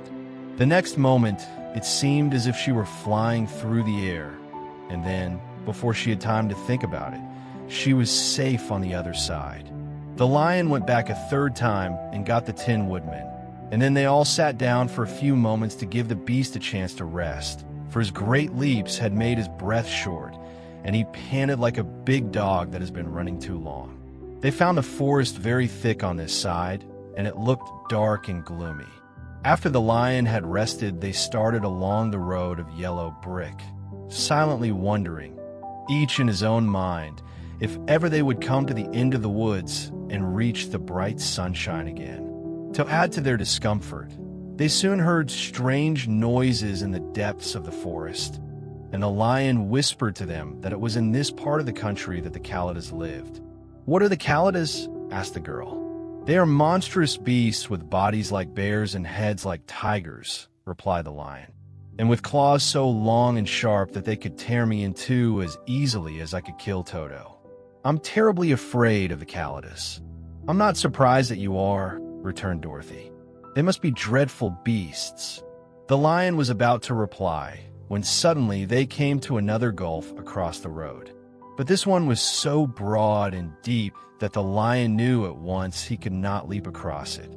So they sat down to consider what they should do, and after serious thought, the Scarecrow said, "Here is a great tree standing close to the ditch. If the Tin Woodman can chop it down so that it will fall to the other side, we can walk across it easily." "That is a first-rate idea," said the lion. "One would almost suspect you had brains in your head instead of straw." The woodman set to work at once, and so sharp was his axe that the tree was soon chopped nearly through. Then the lion put his strong front legs against the tree and pushed with all his might, and slowly the big tree tipped and fell with a crash across the ditch, with its top branches on the other side. They had just started to cross this queer bridge when a sharp growl made them all look up, and to their horror, they saw running toward them two great beasts with bodies like bears and heads like tigers. "They are the Calidas," said the cowardly lion, beginning to tremble. "Quick!" cried the Scarecrow. "Let us cross over." So Dorothy went first, holding Toto in her arms. The Tin Woodman followed, and the Scarecrow came next. The lion, although he was certainly afraid, turned to face the Calidas, and then he gave so loud and terrible a roar that Dorothy screamed, and the Scarecrow fell over backward, while even the fierce beast stopped short and looked at him in surprise. But seeing they were bigger than the lion, and remembering that there were two of them and only one of him, the Calidas again rushed forward, and the lion crossed over the tree and turned to see what they would do next.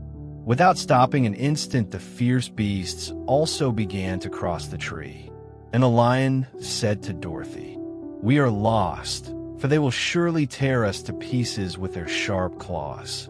But stand close behind me, and I will fight them as long as I am alive." "Wait a minute," called the Scarecrow. He had been thinking what was best to be done, and now he asked the woodman to chop away the end of the tree that rested on their side of the ditch. The Tin Woodman began to use his axe at once, and just as the two Calidas were nearly across, the tree fell with a crash into the gulf, carrying the ugly, snarling brutes with it, and both were dashed to pieces on the sharp rocks at the bottom. "Well," said the cowardly lion, drawing a long breath of relief, "I see we're going to live a little while longer, and I'm glad of it, for it must be a very uncomfortable thing not to be alive. Those creatures frighten me so badly that my heart is beating yet." "Ah," said the Tin Woodman sadly, "I wish I had a heart to beat." This adventure made the travelers more anxious than ever to get out of the forest, and they walked so fast that Dorothy became tired and had a ride on the lion's back. To their great joy, the trees became thinner the farther they advanced, and in the afternoon, they suddenly came upon a broad river, flowing swiftly just before them. On the other side of the water, they could see the road of yellow brick running through a beautiful country, with green meadows dotted with bright flowers, and all the road bordered with trees hanging full of delicious fruits. They were greatly pleased to see this delightful country before them. "How shall we cross the river?" asked Dorothy. "That is easily done," replied the Scarecrow. "The Tin Woodman must build us a raft, so we can float to the other side." So the woodman took his axe and began to chop down small trees to make a raft. And while he was busy at this, the Scarecrow found on the riverbank a tree full of fine fruit. This pleased Dorothy, who had eaten nothing but nuts all day, and she made a hearty meal of the ripe fruit. But it takes time to make a raft, even when one is as industrious and untiring as the Tin Woodman. And when night came, the work was not done. So they found a cozy place under the trees where they slept well until the morning. And Dorothy dreamed of the Emerald City and of the good Wizard Oz, who would soon send her back to her own home again. Chapter 8. The Deadly Poppy Field. Our little party of travelers awakened the next morning refreshed and full of hope, and Dorothy breakfasted like a princess off peaches and plums from the trees beside the river. Behind them was the dark forest they had passed safely through, although they had suffered many discouragements. But before them was a lovely, sunny country that seemed to beckon them on to the Emerald City. To be sure, the broad river now cut them off from this beautiful land. But the raft was nearly done, and after the Tin Woodman had cut a few more logs and fastened them together with wooden pins, they were ready to start.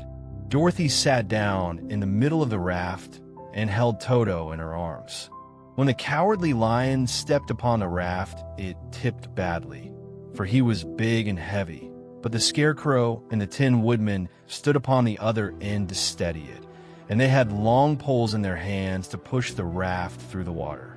They got along quite well at first, but when they reached the middle of the river, the swift current swept the raft downstream, farther and farther away from the road of yellow brick. And the water grew so deep that the long poles would not touch the bottom. "This is bad," said the Tin Woodman, "for if we cannot get to the land, we shall be carried into the country of the Wicked Witch of the West, and she will enchant us and make us her slaves. And then I should get no brains," said the Scarecrow. "And I should get no courage," said the Cowardly Lion. "And I should get no heart," said the Tin Woodman. "And I should never get back to Kansas," said Dorothy. "We must certainly get to the Emerald City if we can," the Scarecrow continued, and he pushed so hard on his long pole that it stuck fast in the mud at the bottom of the river. Then, before he could pull it out again, or let go, the raft was swept away, and the poor Scarecrow was left clinging to the pole in the middle of the river. "Goodbye," he called after them, and they were very sorry to leave him.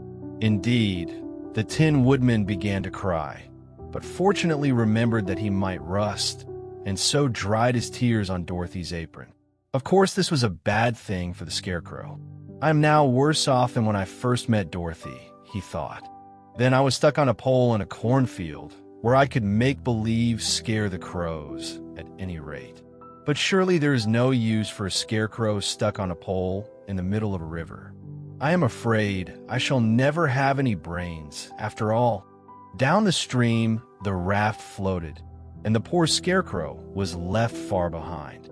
Then the lion said, "Something must be done to save us.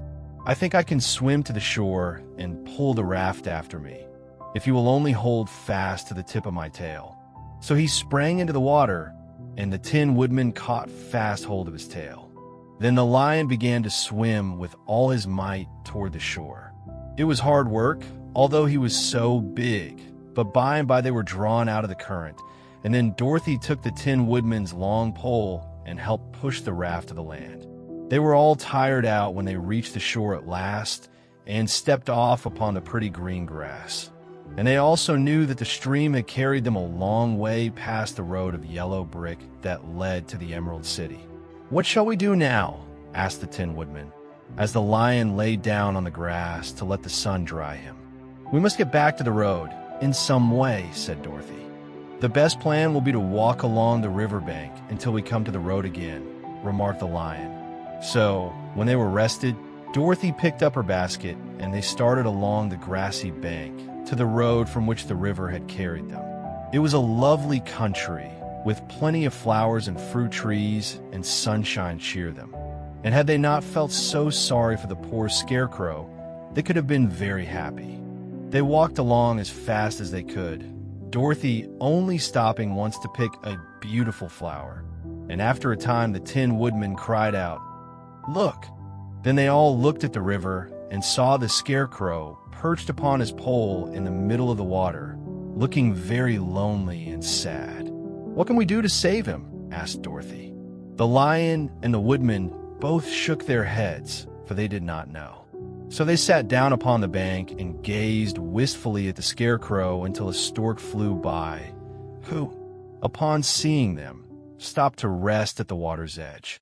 "Who are you and where are you going?" asked the stork. "I am Dorothy," answered the girl, "and these are my friends, the Tin Woodman and the Cowardly Lion, and we are going to the Emerald City." "This isn't the road," said the stork, as she twisted her long neck and looked sharply at the queer party. "I know it," returned Dorothy, "but we have lost the Scarecrow, and are wondering how we shall get him again." "Where is he?" asked the stork. "Over there in the river," answered the little girl. "If he wasn't so big and heavy, I would get him for you," remarked the stork. "He isn't heavy a bit," said Dorothy eagerly, "for he is stuffed with straw, and if you will bring him back to us, we shall thank you ever and ever so much." "Well, I'll try," said the stork, "but if I find he is too heavy to carry, I shall have to drop him in the river again." So the big bird flew into the air and over the water till she came to where the Scarecrow was perched upon his pole. Then the stork with her great claws grabbed the Scarecrow by the arm and carried him up into the air and back to the bank, where Dorothy and the lion and the Tin Woodman and Toto were sitting. When the Scarecrow found himself among his friends again, he was so happy that he hugged them all, even the lion and Toto, and as they walked along, he sang "Tolderee-day-o." At every step, he felt so gay.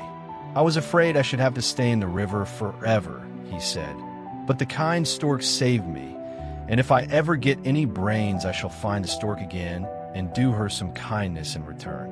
"That's all right," said the stork, who was flying along beside them. "I always like to help anyone in trouble, but I must go now, for my babies are waiting in the nest for me. I hope you will find the Emerald City and that Oz will help you."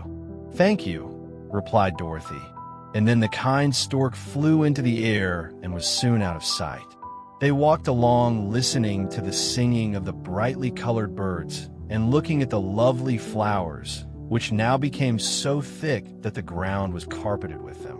There were big yellow and white and blue and purple blossoms, besides great clusters of scarlet poppies, which were so brilliant in color they almost dazzled Dorothy's eyes. "Aren't they beautiful?" the girl asked, as she breathed in the spicy scent of the bright flowers. "I suppose so," answered the Scarecrow. "When I have brains, I shall probably like them better. If I only had a heart, I should love them," added the Tin Woodman. "I always did like flowers," said the lion. "They seem so helpless and frail. But there are none in the forest so bright as these." They now came upon more and more of the big scarlet poppies, and fewer of the other flowers, and soon they found themselves in the midst of a great meadow of poppies. Now it is well known that when there are many of these flowers together, their odor is so powerful that anyone who breathes it falls asleep, and if the sleeper is not carried away from the scent of the flowers, he sleeps on and on forever. But Dorothy did not know this, nor could she get away from the bright red flowers that were everywhere about. So presently her eyes grew heavy, and she felt she must sit down to rest and to sleep. But the Tin Woodman would not let her do this. "We must hurry and get back to the road of yellow brick before dark," he said, and the Scarecrow agreed with him. So they kept walking until Dorothy could stand no longer. Her eyes closed in spite of herself, and she forgot where she was and fell among the poppies, fast asleep. "What shall we do?" asked the Tin Woodman. "If we leave her here, she will die," said the lion. "The smell of the flowers is killing us all.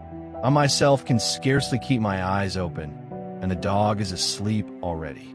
It was true. Toto had fallen down beside his little mistress. But the Scarecrow and the Tin Woodman, not being made of flesh, were not troubled by the scent of the flowers. "Run fast," said the Scarecrow to the lion, "and get out of this deadly flower bed as soon as you can. We will bring the little girl with us. But if you should fall asleep, you are too big to be carried." So the lion aroused himself and bounded forward as fast as he could go. In a moment he was out of sight. "Let's make a chair with our hands and carry her," said the Scarecrow. So they picked up Toto and put the dog in Dorothy's lap, and then they made a chair with their hands for the seat and their arms for the arms, and carried the sleeping girl between them through the flowers. On and on they walked, and it seemed that the great carpet of deadly flowers that surrounded them would never end.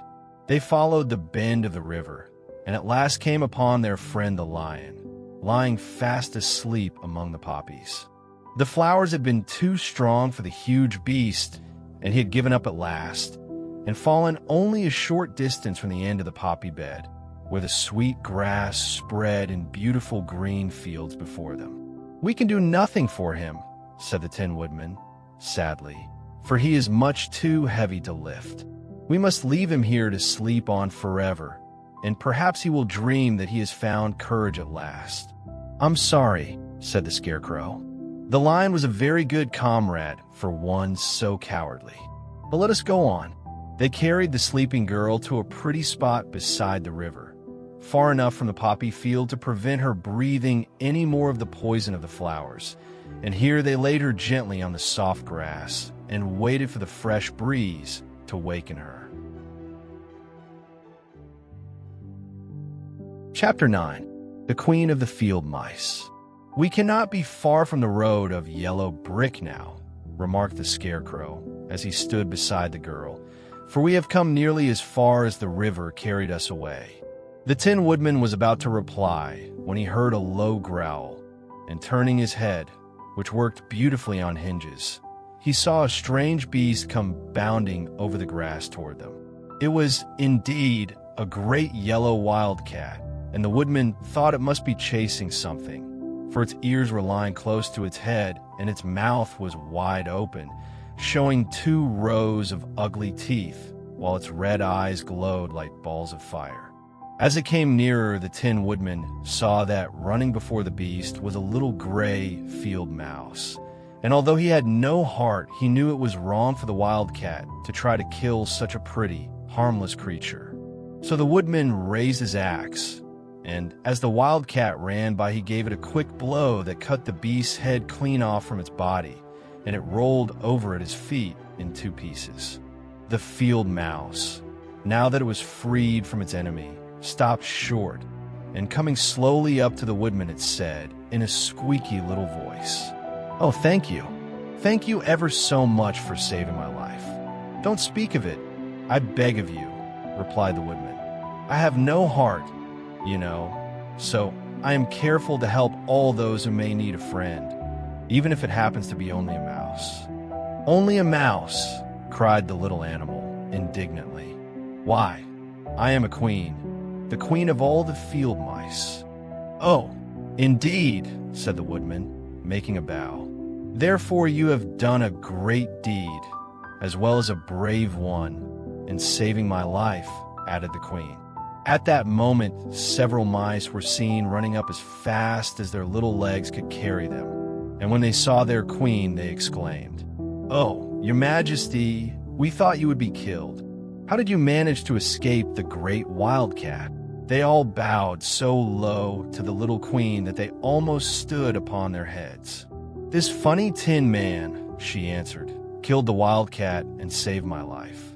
So hereafter you must all serve him and obey his slightest wish." "We will," cried all the mice in a shrill chorus. And then they scampered in all directions, for Toto had awakened from his sleep, and seeing all these mice around him, he gave one bark of delight and jumped right into the middle of the group. Toto had always loved to chase mice when he lived in Kansas, and he saw no harm in it. But the Tin Woodman caught the dog in his arms and held him tight, while he called to the mice, "Come back, come back. Toto shall not hurt you." At this, the queen of the mice stuck her head out from underneath a clump of grass and asked, in a timid voice, "Are you sure he will not bite us?" "I will not let him," said the Woodman. "So do not be afraid." One by one the mice came creeping back, and Toto did not bark again, although he tried to get out of the Woodman's arms, and would have bitten him had he not known very well he was made of tin. Finally, one of the biggest mice spoke. "Is there anything we can do," it asked, "to repay you for saving the life of our queen?" "Nothing that I know of," answered the Woodman. But the Scarecrow, who had been trying to think, but could not because his head was stuffed with straw, said quickly, "Oh yes, you can save our friend, the cowardly lion, who is asleep in the poppy bed." "A lion!" cried the little queen. "Why, he would eat us all up." "Oh no," declared the Scarecrow. "This lion is a coward." "Really?" asked the mouse. "He says so himself," answered the Scarecrow. and he would never hurt anyone who is our friend. If you will help us to save him, I promise that he shall treat you all with kindness." "Very well," said the queen. "We trust you. But what shall we do? Are there many of these mice which call you queen and are willing to obey you?" "Oh, yes, there are thousands," she replied. "Then send for them all to come here as soon as possible, and let each one bring a long piece of string." The queen turned to the mice that attended her and told them to go at once and get all her people. As soon as they heard her orders, they ran away in every direction as fast as possible. "Now," said the Scarecrow to the Tin Woodman, "you must go to those trees by the riverside and make a truck that will carry the lion." So the Woodman went at once to the trees and began to work, and he soon made a truck out of the limbs of trees, from which he chopped away all the leaves and branches. He fastened it together with wooden pegs and made the 4 wheels out of short pieces of a big tree trunk.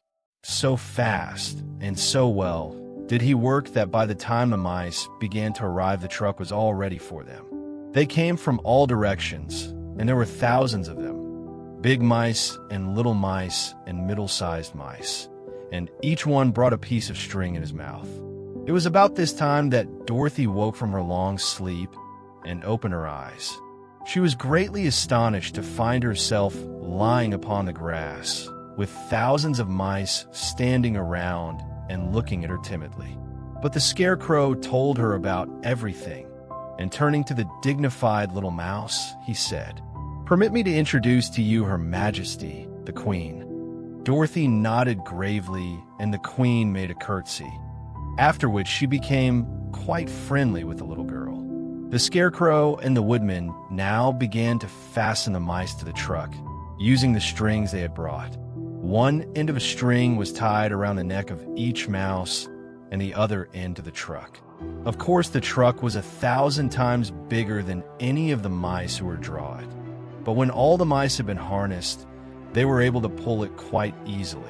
Even the Scarecrow and the Tin Woodman could sit on it, and were drawn swiftly by their queer little horses to the place where the lion lay asleep.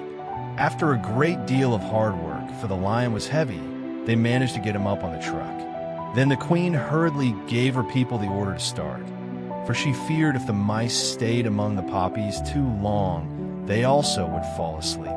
At first, the little creatures, many though they were, could hardly stir the heavily loaded truck, but the Woodman and the Scarecrow both pushed from behind, and they got along better. Soon they rolled the lion out of the poppy bed to the green fields, where he could breathe the sweet, fresh air again, instead of the poisonous scent of the flowers. Dorothy came to meet them and thanked the little mice warmly for saving her companion from death. She had grown so fond of the big lion, she was glad he had been rescued. Then the mice were unharnessed from the truck and scampered away through the grass to their homes. The Queen of the Mice was the last to leave. "If ever you need us again," she said, "come out into the field and call, and we shall hear you and come to your assistance." "Goodbye, goodbye," they all answered, and away the Queen ran, while Dorothy held Toto tightly lest he should run after her and frighten her. After this, they sat down beside the lion until he should awaken, and the Scarecrow brought Dorothy some fruit from a tree nearby, which she ate for her dinner. Chapter 10. The Guardian of the Gate. It was some time before the cowardly lion awakened, for he had lain among the poppies a long while, breathing in their deadly fragrance. But when he did open his eyes and roll off the truck, he was very glad to find himself still alive. "I ran as fast as I could," he said, sitting down and yawning, "but the flowers were too strong for me. How did you get me out?" Then they told him of the field mice and how they had generously saved him from death. And the cowardly lion laughed and said, "I have always thought myself very big and terrible. Yet such little things as flowers came near to killing me, and such small animals as mice have saved my life. How strange it all is! But comrades, what shall we do now? "We must journey on until we find the road of yellow brick again," said Dorothy, "and then we can keep on to the Emerald City." So, the lion being fully refreshed and feeling quite himself again, they all started upon the journey, greatly enjoying the walk through the soft, fresh grass. And it was not long before they reached the road of yellow brick and turned again toward the Emerald City where the great Oz dwelt. The road was smooth and well paved now, and the country about was beautiful, so that the travelers rejoiced in leaving the forest far behind, and with it the many dangers they had met in its gloomy shades. Once more they could see fences built beside the road, but these were painted green, and when they came to a small house in which a farmer evidently lived, that also was painted green. They passed by several of these houses during the afternoon, and sometimes people came to the doors and looked at them as if they would like to ask questions. But no one came near them nor spoke to them because of the great lion, of which they were very much afraid. The people were all dressed in clothing of a lovely emerald green color and wore peaked hats like those of the Munchkins. "This must be the land of Oz," said Dorothy, "and we are surely getting near the Emerald City." "Yes," answered the Scarecrow. "Everything is green here, while in the country of the Munchkins blue was the favorite color. But the people do not seem to be as friendly as the Munchkins, and I'm afraid we shall be unable to find a place to pass the night." "I should like something to eat besides fruit," said the girl, "and I'm sure Toto is nearly starved. Let us stop at the next house and talk to the people." So, when they came to a good-sized farmhouse, Dorothy walked boldly up to the door and knocked. A woman opened it just far enough to look out and said, "What do you want, child? And why is that great lion with you?" "We wish to pass the night with you, if you will allow us," answered Dorothy. "And the lion is my friend and comrade, and would not hurt you for the world." "Is he tame?" asked the woman, opening the door a little wider. "Oh, yes," said the girl, "and he is a great coward, too. He will be more afraid of you than you are of him." "Well," said the woman, after thinking it over and taking another peep at the lion, "if that is the case, you may come in, and I will give you some supper and a place to sleep." So they all entered the house, where there were, besides the woman, 2 children and a man. The man had hurt his leg and was lying on the couch in a corner. They seemed greatly surprised to see so strange a company, and while the woman was busy laying the table, the man asked, "Where are you all going?" "To the Emerald City," said Dorothy, "to see the great Oz." "Oh, indeed!" exclaimed the man. "Are you sure that Oz will see you?" "Why not?" she replied. "Why, it is said that he never lets anyone come into his presence. I have been to the Emerald City many times, and it is a beautiful and wonderful place, but I have never been permitted to see the great Oz, nor do I know of any living person who has seen him." "Does he never go out?" asked the Scarecrow. "Never. He sits day after day in the great throne room of his palace, and even those who wait upon him do not see him face to face." "What is he like?" asked the girl. "That is hard to tell," said the man thoughtfully. "You see, Oz is a great wizard and can take on any form he wishes, so that some say he looks like a bird, and some say he looks like an elephant, and some say he looks like a cat. To others he appears as a beautiful fairy or a brownie or in any other form that pleases him. But who the real Oz is when he is in his own form, no living person can tell." "That is very strange," said Dorothy, "but we must try in some way to see him, or we shall have made our journey for nothing." "Why do you wish to see the terrible Oz?" asked the man. "I want him to give me some brains," said the Scarecrow eagerly. "Oh, Oz could do that easily enough," declared the man. "He has more brains than he needs. And I want him to give me a heart," said the Tin Woodman. "That will not trouble him," continued the man, "for Oz has a large collection of hearts of all sizes and shapes." "And I want him to give me courage," said the Cowardly Lion. "Oz keeps a great pot of courage in his throne room," said the man, "which he has covered with a golden plate to keep it from running over. He will be glad to give you some. And I want him to send me back to Kansas," said Dorothy. "Where is Kansas?" asked the man with surprise. "I don't know," replied Dorothy sorrowfully. "But it is my home, and I'm sure it's somewhere. Very likely. Well, Oz can do anything, so I suppose he will find Kansas for you. But first you must get to see him, and that will be a hard task, for the great wizard does not like to see anyone, and he usually has his own way. But what do you want?" he continued, speaking to Toto. Toto only wagged his tail, for, strange to say, he could not speak. The woman now called to them that supper was ready, so they gathered around the table, and Dorothy ate some delicious porridge and a dish of scrambled eggs and a plate of nice white bread, and enjoyed her meal. The lion ate some of the porridge, but did not care for it, saying it was made from oats, and oats were food for horses, not for lions. The Scarecrow and the Tin Woodman ate nothing at all. Toto ate a little of everything, and was glad to get a good supper again. The woman now gave Dorothy a bed to sleep in, and Toto lay down beside her, while the lion guarded the door of her room, so she might not be disturbed. The Scarecrow and the Tin Woodman stood up in a corner and kept quiet all night, although of course they could not sleep. The next morning, as soon as the sun was up, they started on their way and soon saw a beautiful green glow in the sky just before them. "That must be the Emerald City," said Dorothy.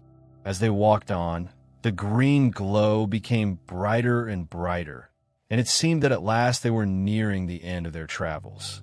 It was afternoon before they came to the great wall that surrounded the city. It was high and thick and of a bright green color. In front of them, and at the end of the road of yellow brick, was a big gate, all studded with emeralds that glittered so in the sun that even the painted eyes of the Scarecrow were dazzled by their brilliancy. There was a bell beside the gate, and Dorothy pushed the button and heard a silvery tinkle sound within.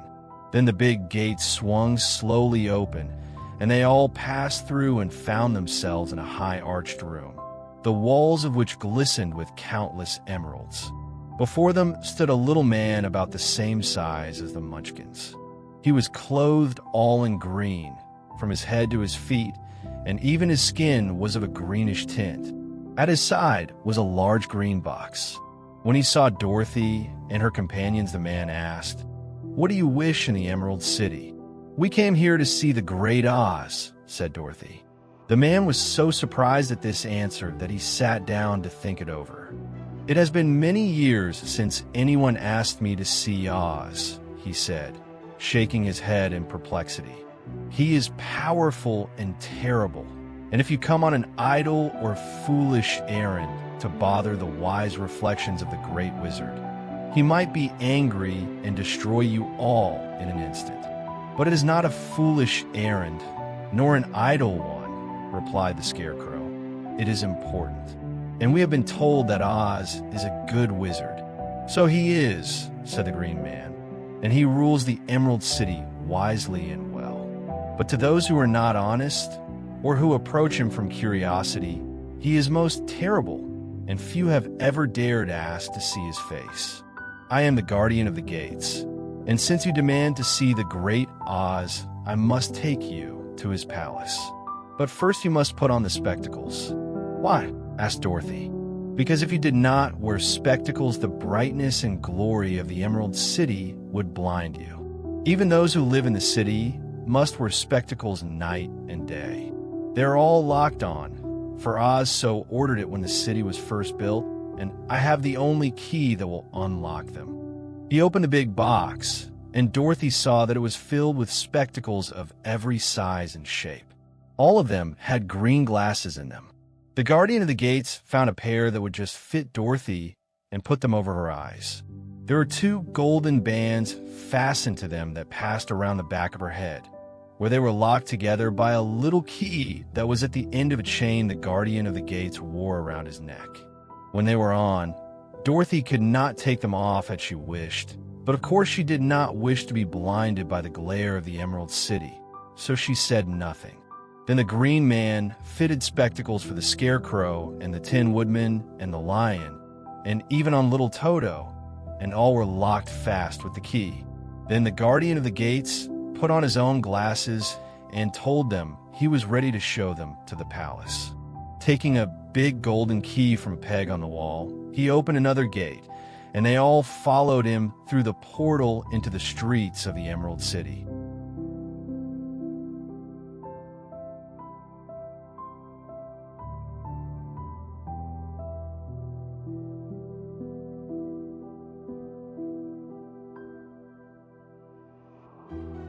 Chapter 11. The Emerald City of Oz. Even with eyes protected by the green spectacles, Dorothy and her friends were at first dazzled by the brilliancy of the wonderful city. The streets were lined with beautiful houses, all built of green marble and studded everywhere with sparkling emeralds. They walked over a pavement of the same green marble, and where the blocks were joined together were rows of emeralds set closely and glittering in the brightness of the sun. The window panes were of green glass. Even the sky above the city had a green tint, and the rays of the sun were green. There were many people, men, women, and children walking about, and these were all dressed in green clothes and had greenish skins. They looked at Dorothy and her strangely assorted company with wondering eyes, and the children all ran away and hid behind their mothers when they saw the lion, but no one spoke to them. Many shops stood in the street, and Dorothy saw that everything in them was green. Green candy and green popcorn were offered for sale, as well as green shoes, green hats, and green clothes of all sorts. At one place, a man was selling green lemonade, and when the children bought it, Dorothy could see that they paid for it with green pennies. There seemed to be no horses nor animals of any kind. The men carried things around in little green carts, which they pushed before them. Everyone seemed happy and contented and prosperous. The Guardian of the Gates led them through the streets until they came to a big building, exactly in the middle of the city, which was the Palace of Oz, the Great Wizard.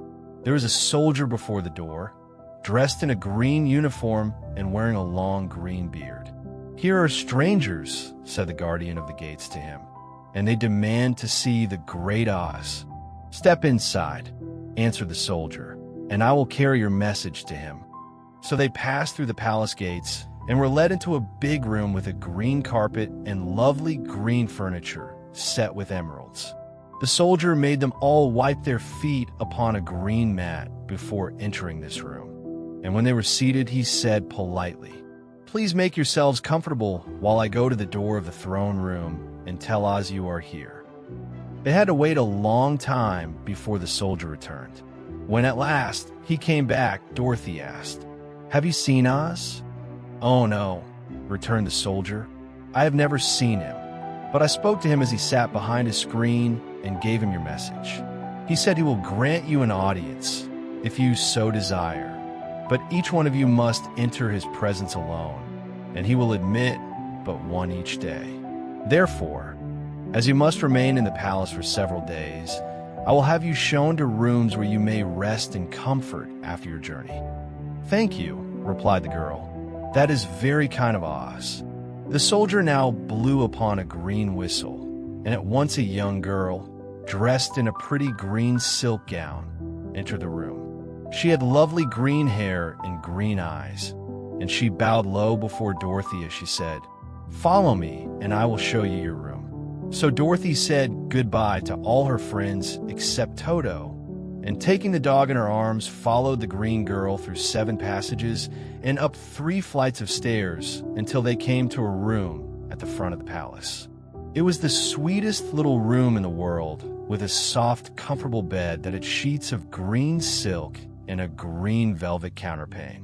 There was a tiny fountain in the middle of the room that shot a spray of green perfume into the air to fall back into a beautifully carved green marble basin.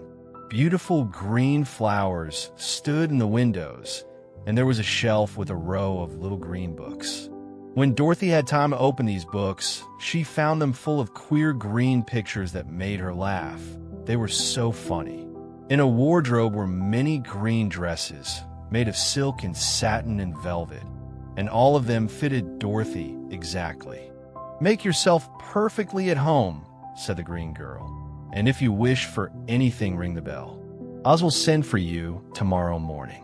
She left Dorothy alone and went back to the others. These she also led to rooms, and each one of them found himself lodged in a very pleasant part of the palace.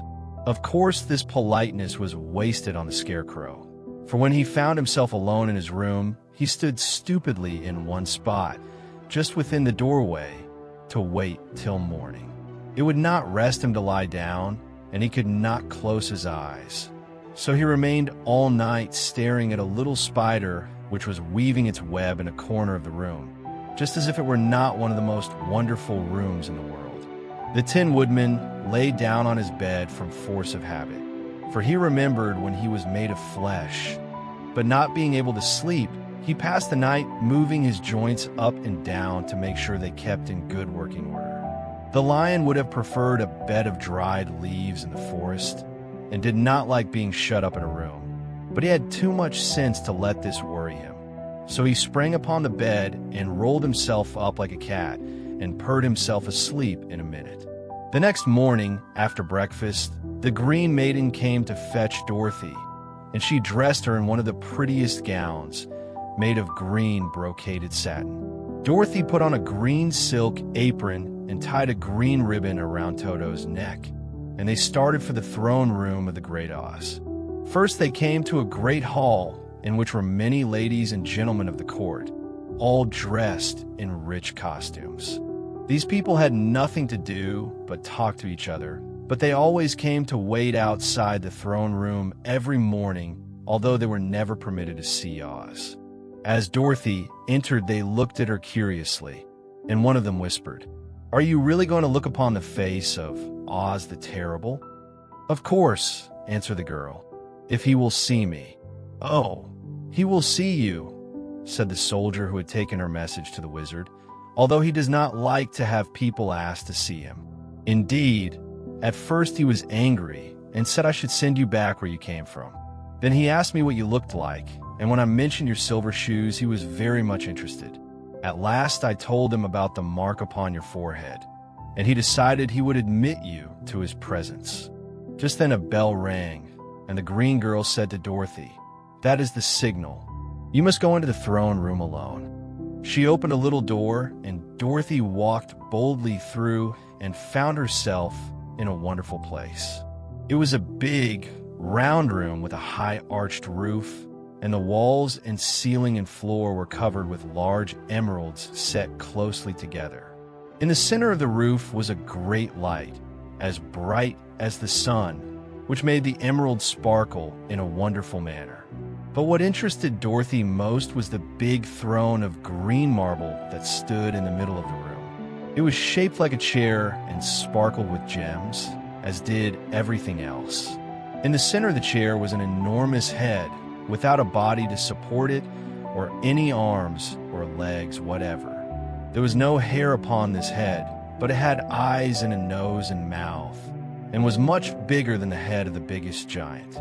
As Dorothy gazed upon this in wonder and fear, the eyes turned slowly and looked at her sharply and steadily. Then the mouth moved, and Dorothy heard a voice say, "I am Oz, the Great and Terrible. Who are you, and why do you seek me?" It was not such an awful voice as she had expected to come from the big head, so she took courage and answered, "I am Dorothy, the small and meek. I have come to you for help." The eyes looked at her thoughtfully for a full minute. Then said the voice, "Where did you get the silver shoes?" "I got them from the Wicked Witch of the East, when my house fell on her and killed her," she replied. "Where did you get the mark upon your forehead?" continued the voice. "That is where the Good Witch of the North kissed me when she bade me goodbye and sent me to you," said the girl. Again the eyes looked at her sharply, and they saw she was telling the truth. Then Oz asked, "What do you wish me to do?" "Send me back to Kansas, where my Aunt Em and Uncle Henry are," she answered earnestly. "I don't like your country, although it is so beautiful, and I am sure Aunt Em will be dreadfully worried over my being away so long."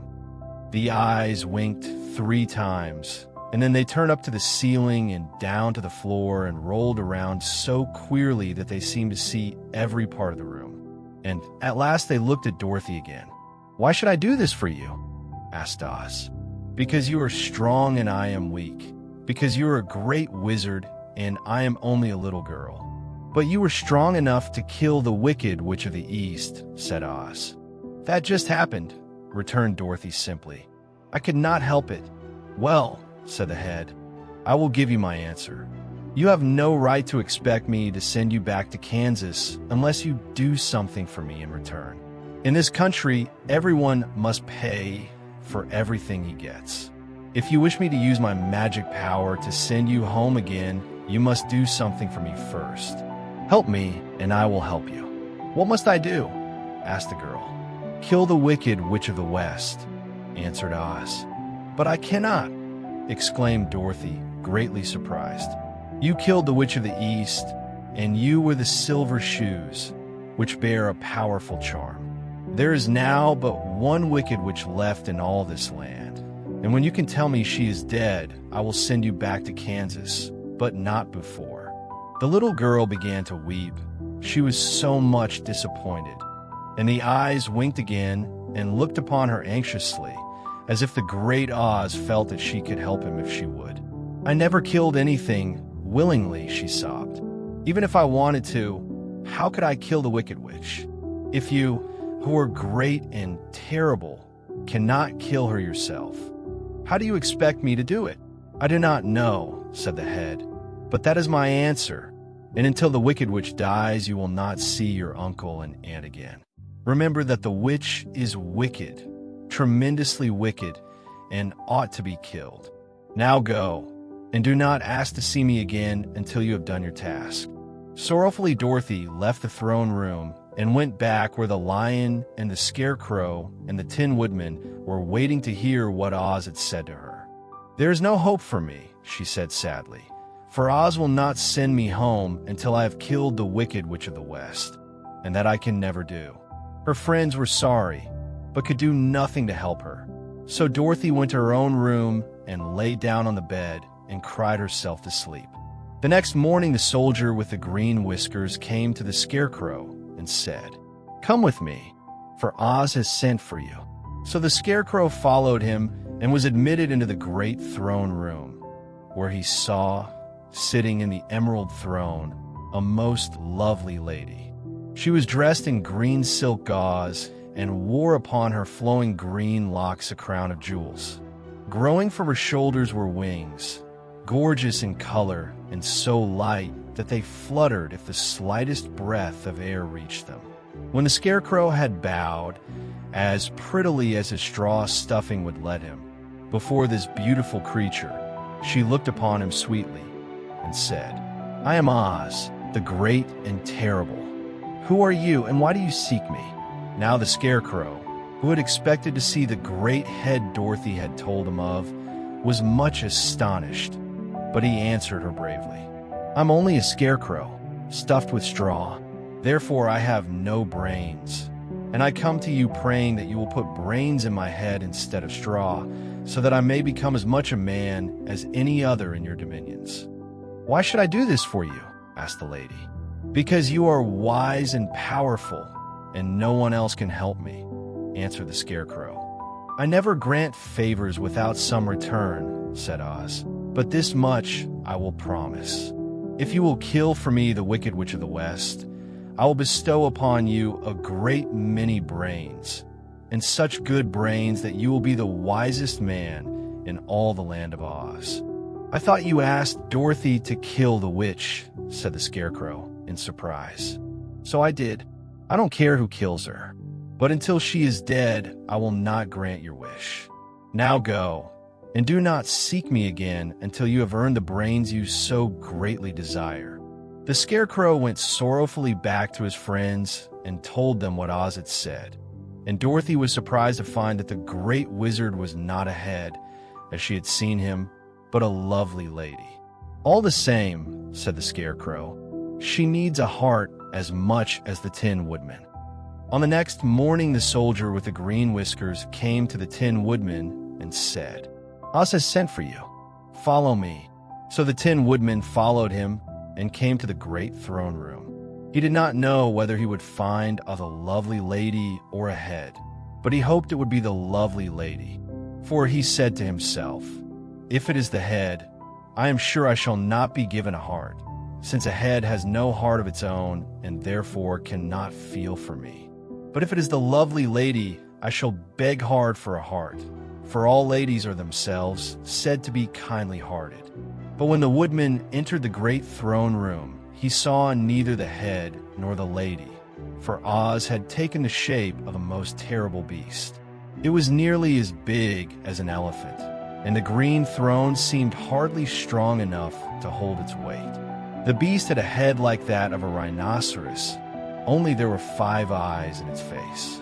There were 5 long arms growing out of its body, and it also had 5 long, slim legs.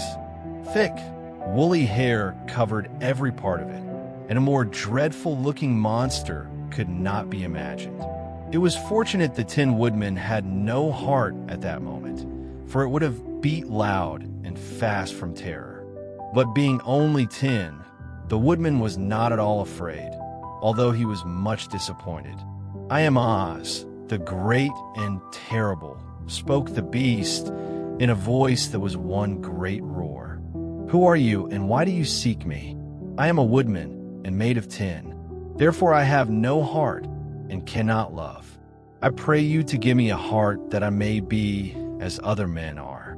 "Why should I do this?" demanded the beast.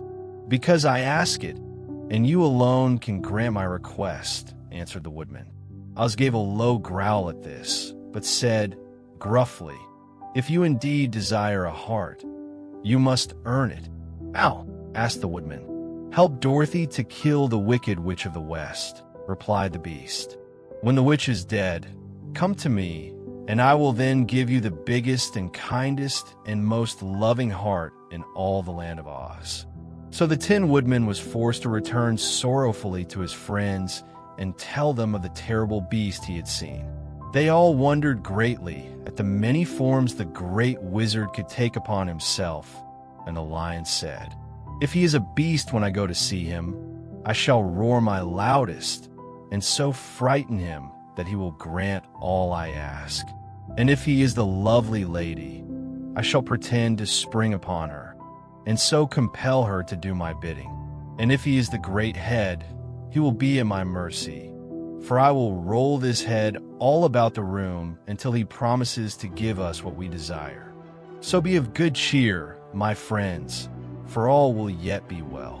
The next morning the soldier with the green whiskers led the lion to the great throne room and bade him enter the presence of Oz.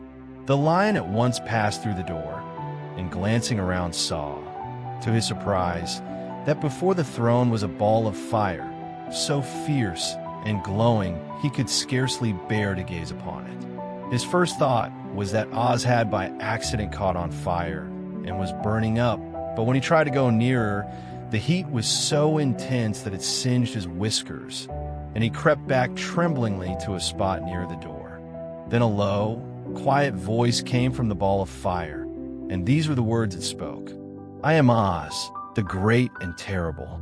Who are you, and why do you seek me?" And the lion answered, "I am a cowardly lion, afraid of everything. I came to you to beg that you give me courage, so that in reality I may become the king of beasts, as men call me." "Why should I give you courage?" demanded Oz. "Because of all wizards you are the greatest, and alone have power to grant my request," answered the lion. The ball of fire burned fiercely for a time, and the voice said, "Bring me proof that the wicked witch is dead, and that moment I will give you courage. But as long as the witch lives, you must remain a coward." The lion was angry at this speech, but could say nothing in reply, and while he stood silently gazing at the ball of fire, it became so furiously hot that he turned tail and rushed from the room. He was glad to find his friends waiting for him and told them of his terrible interview with the wizard. "What shall we do now?" asked Dorothy sadly. "There is only one thing we can do," returned the lion, "and that is to go to the land of the Winkies, seek out the Wicked Witch, and destroy her." "But suppose we cannot," said the girl. "Then I shall never have courage," declared the lion. "And I shall never have brains," added the Scarecrow. "And I shall never have a heart," spoke the Tin Woodman.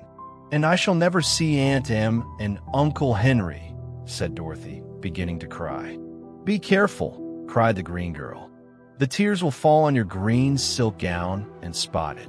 So Dorothy dried her eyes and said, "I suppose we must try it, but I'm sure I do not want to kill anybody, even to see Aunt Em again. I will go with you." "But I'm too much of a coward to kill the witch," said the lion. "I will go too," declared the Scarecrow. "But I shall not be of much help to you. I am such a fool. I haven't the heart to harm even a witch," remarked the Tin Woodman. "But if you go, I certainly shall go with you." Therefore it was decided to start upon their journey the next morning, and the woodman sharpened his axe on a green grindstone and had all his joints properly oiled. The Scarecrow stuffed himself with fresh straw, and Dorothy put new paint on his eyes that he might see better. The green girl, who was very kind to them, filled Dorothy's basket with good things to eat and fastened a little bell around Toto's neck with a green ribbon. They went to bed quite 12, early. The search for the Wicked Witch until daylight. The soldier with the green when they were awakened by the crowing of a green cock that lived in the backyard of the palace until they reached the room the cackling of a hen that had laid a green egg. This officer unlocked their spectacles to put them back in his great box, and then he politely opened the gate for our friends. "Which road leads to the Wicked Witch of the West?" asked Dorothy. "There is no road," answered the guardian of the gates. "No one ever wishes to go that way." "How, then, are we to find her?" inquired the girl. "That will be easy," replied the man. "For when she knows you are in the country of the Winkies, she will find you and make you all her slaves." "Perhaps not," said the Scarecrow, "for we mean to destroy her." "Oh, that is different," said the guardian of the gates. "No one has ever destroyed her before, so I naturally thought she would make slaves of you, as she has of the rest. But take care, for she is wicked and fierce, and may not allow you to destroy her. Keep to the west, where the sun sets, and you cannot fail to find her." They thanked him and bade him goodbye, and turned toward the west, walking over fields of soft grass dotted here and there with daisies and buttercups. Dorothy still wore the pretty silk dress she had put on in the palace, but now, to her surprise, she found it was no longer green, but pure white. The ribbon around Toto's neck had also lost its green color and was as white as Dorothy's dress. The Emerald City was soon left far behind. As they advanced, the ground became rougher and hillier, for there were no farms nor houses in this country of the West, and the ground was untilled. In the afternoon, the sun shone hot in their faces, for there were no trees to offer them shade. So that before night, Dorothy and Toto and the lion were tired and lay down upon the grass and fell asleep, with the woodman and the Scarecrow keeping watch. Now the Wicked Witch of the West had but one eye, yet that was as powerful as a telescope and could see everywhere. So, as she sat in the door of her castle, she happened to look around and saw Dorothy lying asleep with her friends all about her. They were a long distance off, but the Wicked Witch was angry to find them in her country. So she blew upon a silver whistle that hung around her neck.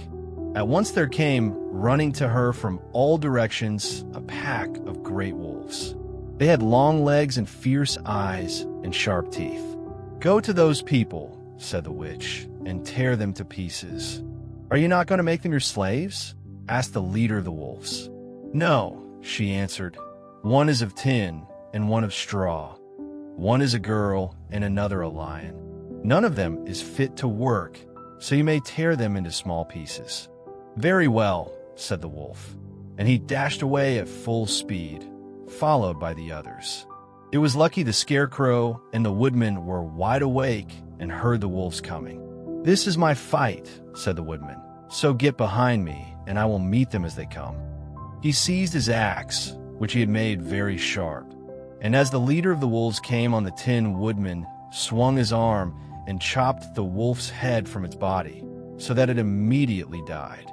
As soon as he could raise his axe, another wolf came up, and he also fell under the sharp edge of the Tin Woodman's weapon. There were 40 wolves, and 40 times a wolf was killed, so that at last they all lay dead in a heap before the Woodman. Then he put down his axe and sat beside the Scarecrow, who said, "It was a good fight, friend." They waited until Dorothy awoke the next morning. The little girl was quite frightened when she saw the great pile of shaggy wolves, but the Tin Woodman told her all. She thanked him for saving them and sat down to breakfast, after which they started again upon their journey. Now, this same morning the Wicked Witch came to the door of her castle and looked out with her one eye that could see far off. She saw all her wolves lying dead, and the strangers still traveling through her country. This made her angrier than before, and she blew her silver whistle twice. Straightway a great flock of wild crows came flying toward her, enough to darken the sky. And the Wicked Witch said to the King Crow, "Fly at once to the strangers, peck out their eyes, and tear them to pieces." The wild crows flew in one great flock toward Dorothy and her companions. When the little girl saw them coming, she was afraid. But the Scarecrow said, "This is my battle, so lie down beside me, and you will not be harmed." So they all lay upon the ground except the Scarecrow, and he stood up and stretched out his arms. And when the crows saw him, they were frightened, as these birds always are by scarecrows, and did not dare to come any nearer. But the King Crow said, "It is only a stuffed man. I will peck his eyes out." The King Crow flew at the Scarecrow, who caught it by the head and twisted its neck until it died. And then another crow flew at him, and the Scarecrow twisted its neck also. There were 40 crows, and 40 times the Scarecrow twisted a neck, until at last all were lying dead beside him. Then he called to his companions to rise, and again they went upon their journey. When the Wicked Witch looked out again and saw all her crows lying in a heap, she got into a terrible rage and blew 3 times upon her silver whistle. Forthwith there was heard a great buzzing in the air, and a swarm of black bees came flying toward her. "Go to the strangers and sting them to death," commanded the witch. And the bees turned and flew rapidly until they came to where Dorothy and her friends were walking. But the Woodman had seen them coming, and the Scarecrow had decided what to do. "Take out my straw and scatter it over the little girl and the dog and the lion," he said to the Woodman, "and the bees cannot sting them." This the Woodman did, and as Dorothy lay close beside the lion and held Toto in her arms, the straw covered them entirely. The bees came and found no one but the Woodman to sting, so they flew at him and broke off all their stings against the tin, without hurting the Woodman at all. And as bees cannot live when their stings are broken, that was the end of the black bees, and they lay scattered thick about the Woodman, like little heaps of fine coal. Then Dorothy and the lion got up, and the girl helped the Tin Woodman put the straw back into the Scarecrow again, until he was as good as ever. So they started upon their journey once more. The Wicked Witch was so angry when she saw her black bees in little heaps like fine coal that she stamped her foot and tore her hair and gnashed her teeth.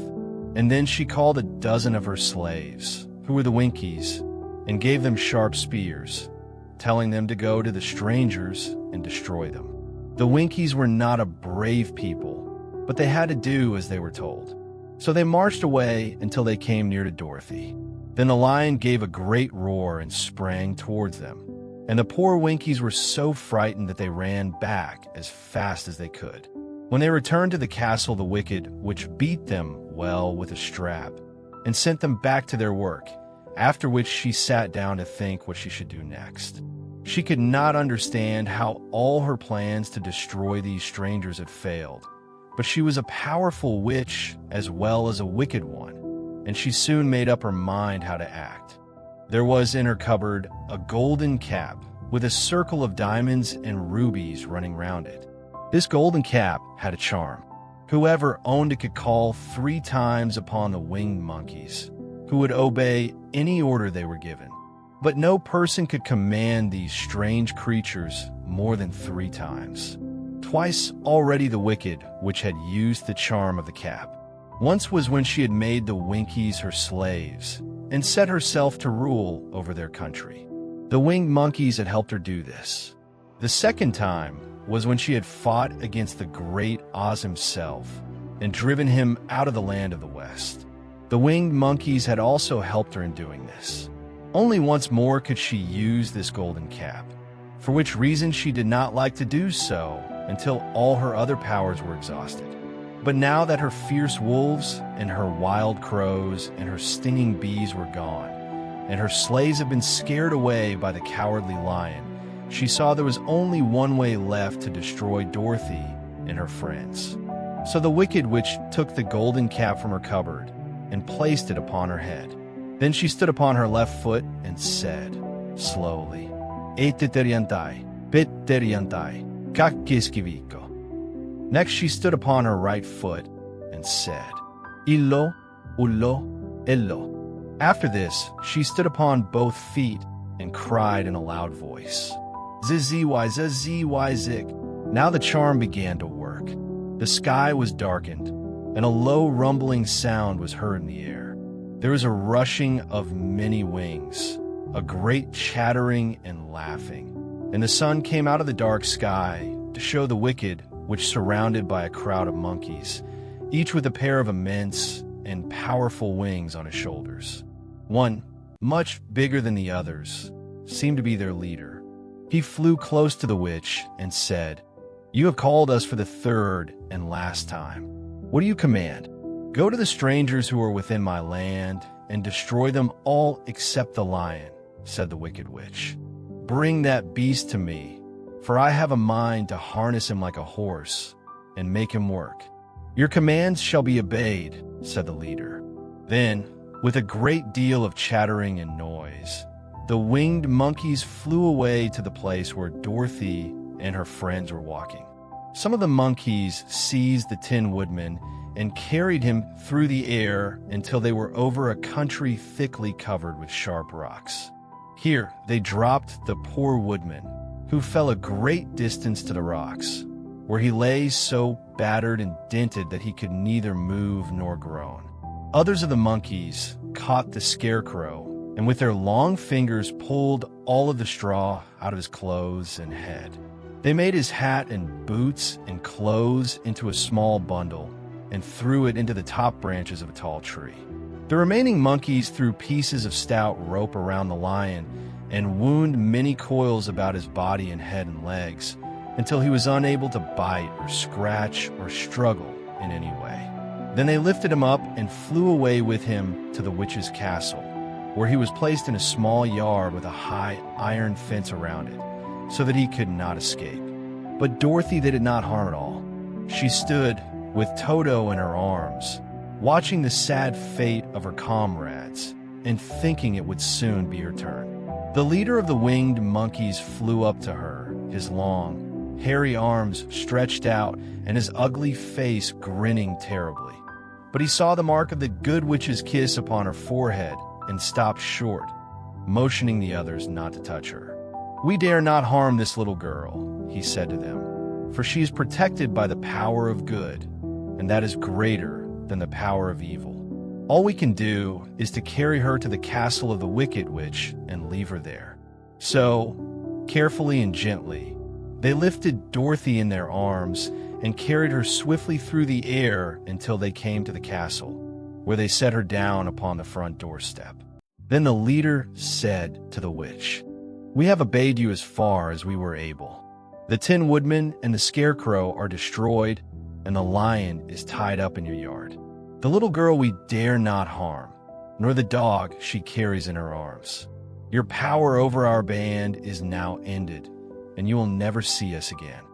Then all the winged monkeys, with much laughing and chattering and noise, flew into the air and were soon out of sight.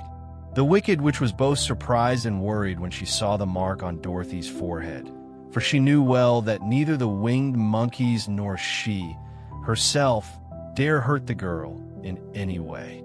She looked down at Dorothy's feet, and seeing the silver shoes, began to tremble with fear, for she knew what a powerful charm belonged to them. At first the witch was tempted to run away from Dorothy, but she happened to look into the child's eyes and saw how simple the soul behind them was, and that the little girl did not know of the wonderful power the silver shoes gave her. So the Wicked Witch laughed to herself and thought, "I can still make her my slave, for she does not know how to use her power." Then she said to Dorothy, harshly and severely, "Come with me, and see that you mind everything I tell you, for if you do not, I will make an end of you, as I did of the Tin Woodman and the Scarecrow." Dorothy followed her through many of the beautiful rooms in her castle until they came to the kitchen, where the witch bade her clean the pots and kettles, and sweep the floor, and keep the fire fed with wood. Dorothy went to work meekly, with her mind made up to work as hard as she could, for she was glad the Wicked Witch had decided not to kill her. With Dorothy hard at work, the witch thought she would go into the courtyard and harness the cowardly lion like a horse. It would amuse her, she was sure, to make him draw her chariot whenever she wished to go to drive. But as she opened the gate, the lion gave a loud roar and bounded at her so fiercely that the witch was afraid and ran out and shut the gate again. "If I cannot harness you," said the witch to the lion, speaking through the bars of the gate, "I can starve you. You shall have nothing to eat until you do as I wish." So after that she took no food to the imprisoned lion, but every day she came to the gate at noon and asked, "Are you ready to be harnessed like a horse?" And the lion would answer, "No. If you come in this yard, I will bite you." The reason the lion did not have to do as the witch wished was that every night, while the woman was asleep, Dorothy carried him food from the cupboard. After he had eaten, he would lie down on his bed of straw, and Dorothy would lie beside him and put her head on his soft, shaggy mane, while they talked of their troubles and tried to plan some way to escape.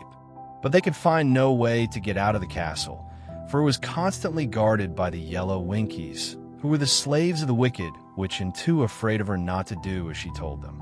The girl had to work hard during the day, and often the witch threatened to beat her with the same old umbrella she always carried in her hand. But in truth, she did not dare to strike Dorothy because of the mark upon her forehead. The child did not know this, and was full of fear for herself and Toto. Once the witch struck Toto a blow with her umbrella, and the brave little dog flew at her and bit her leg in return. The witch did not bleed where she was bitten, for she was so wicked that the blood in her had dried up many years before. Dorothy's life became very sad as she grew to understand that it would be harder than ever to get back to Kansas and Aunt Em again. Sometimes she would cry bitterly for hours, with Toto sitting at her feet and looking into her face, whining dismally to show how sorry he was for his little mistress. Toto did not really care whether he was in Kansas or the land of Oz, so long as Dorothy was with him. But he knew the little girl was unhappy, and that made him unhappy too. Now the Wicked Witch had a great longing to have for her own the silver shoes which the girl always wore. Her bees and her crows and her wolves were lying in heaps and drying up, and she had used up all the power of the golden cap. But if she could only get hold of the silver shoes, they would give her more power than all the other things she had lost. She watched Dorothy carefully to see if she ever took off her shoes, thinking she might steal them. But the child was so proud of her pretty shoes that she never took them off except at night and when she took her bath. The witch was too much afraid of the dark to dare go in Dorothy's room at night to take the shoes, and her dread of water was greater than her fear of the dark, so she never came near when Dorothy was bathing. Indeed, the old witch never touched water, nor ever let water touch her in any way. But the wicked creature was very cunning, and she finally thought of a trick that would give her what she wanted. She placed a bar of iron in the middle of the kitchen floor, and then by her magic arts made the iron invisible to human eyes, so that when Dorothy walked across the floor, she stumbled over the bar, not being able to see it, and fell at full length. She was not much hurt, but in her fall one of the silver shoes came off, and before she could reach it, the witch had snatched it away and put on her own skinny foot. The wicked woman was greatly pleased with the success of her trick, for as long as she had one of the shoes, she owned half the power of their charm, and Dorothy could not use it against her, even had she known how to do so.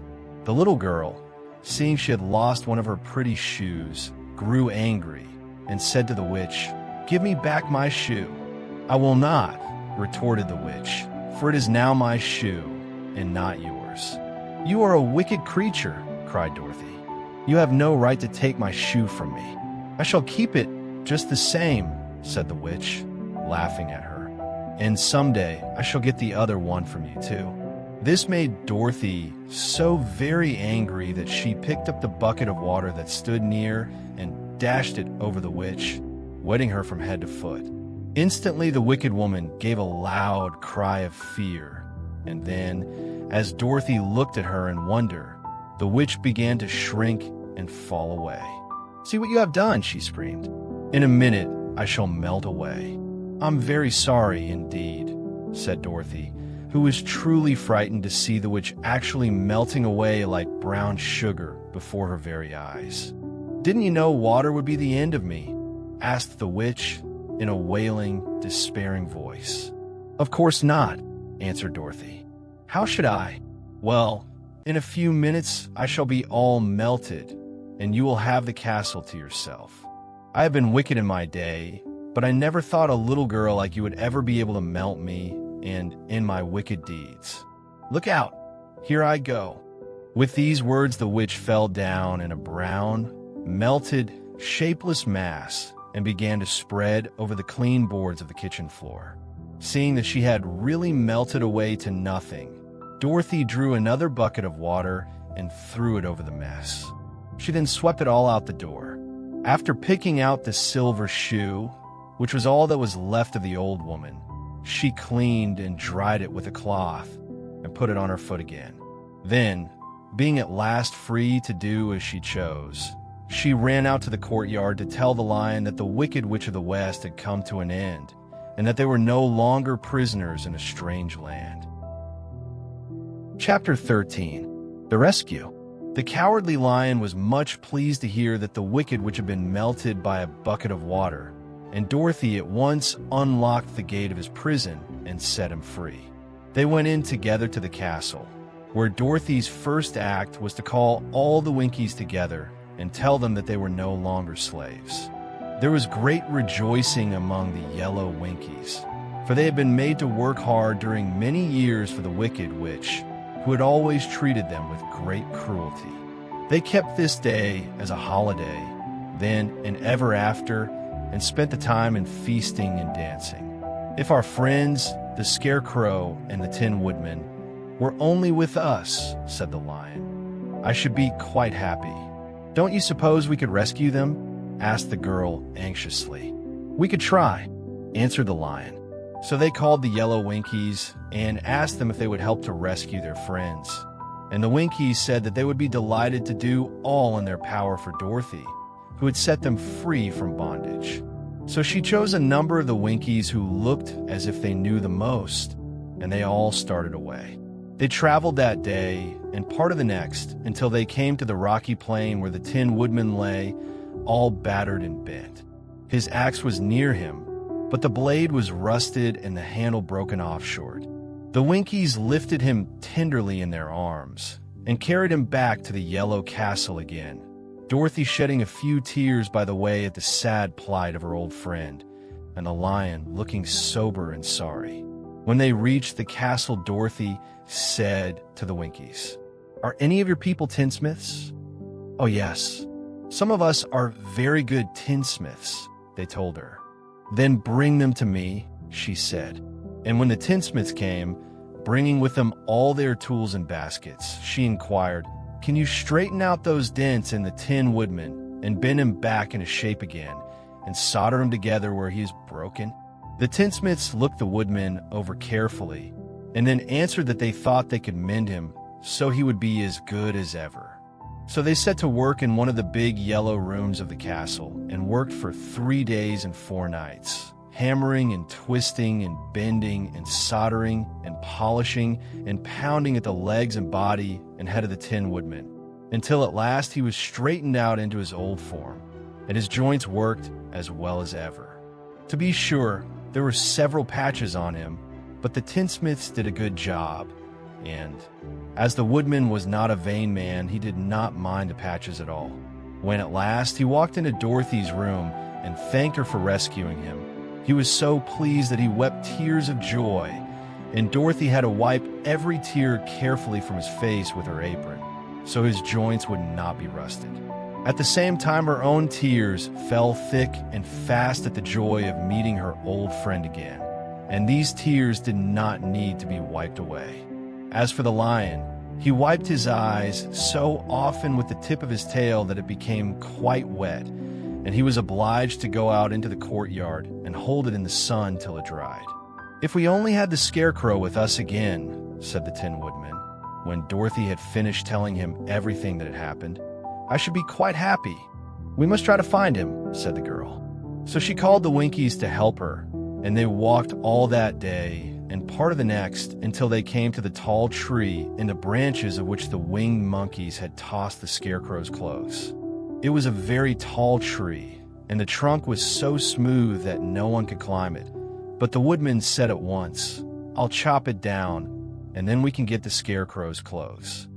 Now while the tinsmiths had been at work mending the woodman himself, another of the Winkies, who was a goldsmith, had made an axe handle of solid gold and fitted it to the woodman's axe instead of the old broken handle. Others polished the blade until all the rust was removed and it glistened like burnished silver. As soon as he had spoken, the Tin Woodman began to chop, and in a short time the tree fell over with a crash, whereupon the Scarecrow's clothes fell out of the branches and rolled off on the ground. Dorothy picked them up and had the Winkies carry them back to the castle, where they were stuffed with nice, clean straw. And behold, here was the Scarecrow, as good as ever, thanking them over and over again for saving him. Now that they were reunited, Dorothy and her friends spent a few happy days at the Yellow Castle, where they found everything they needed to make them comfortable. But one day the girl thought of Aunt Em and said, "We must go back to Oz and claim his promise." "Yes," said the woodman. "At last I shall get my heart, and I shall get my brains," added the Scarecrow joyfully. "And I shall get my courage," said the lion thoughtfully. "And I shall get back to Kansas," cried Dorothy, clapping her hands. "Oh, let's start for the Emerald City tomorrow." This they decided to do. The next day, they called the Winkies together and bade them goodbye. The Winkies were sorry to have them go, and they had grown so fond of the Tin Woodman that they begged him to stay and rule over them and the yellow land of the West.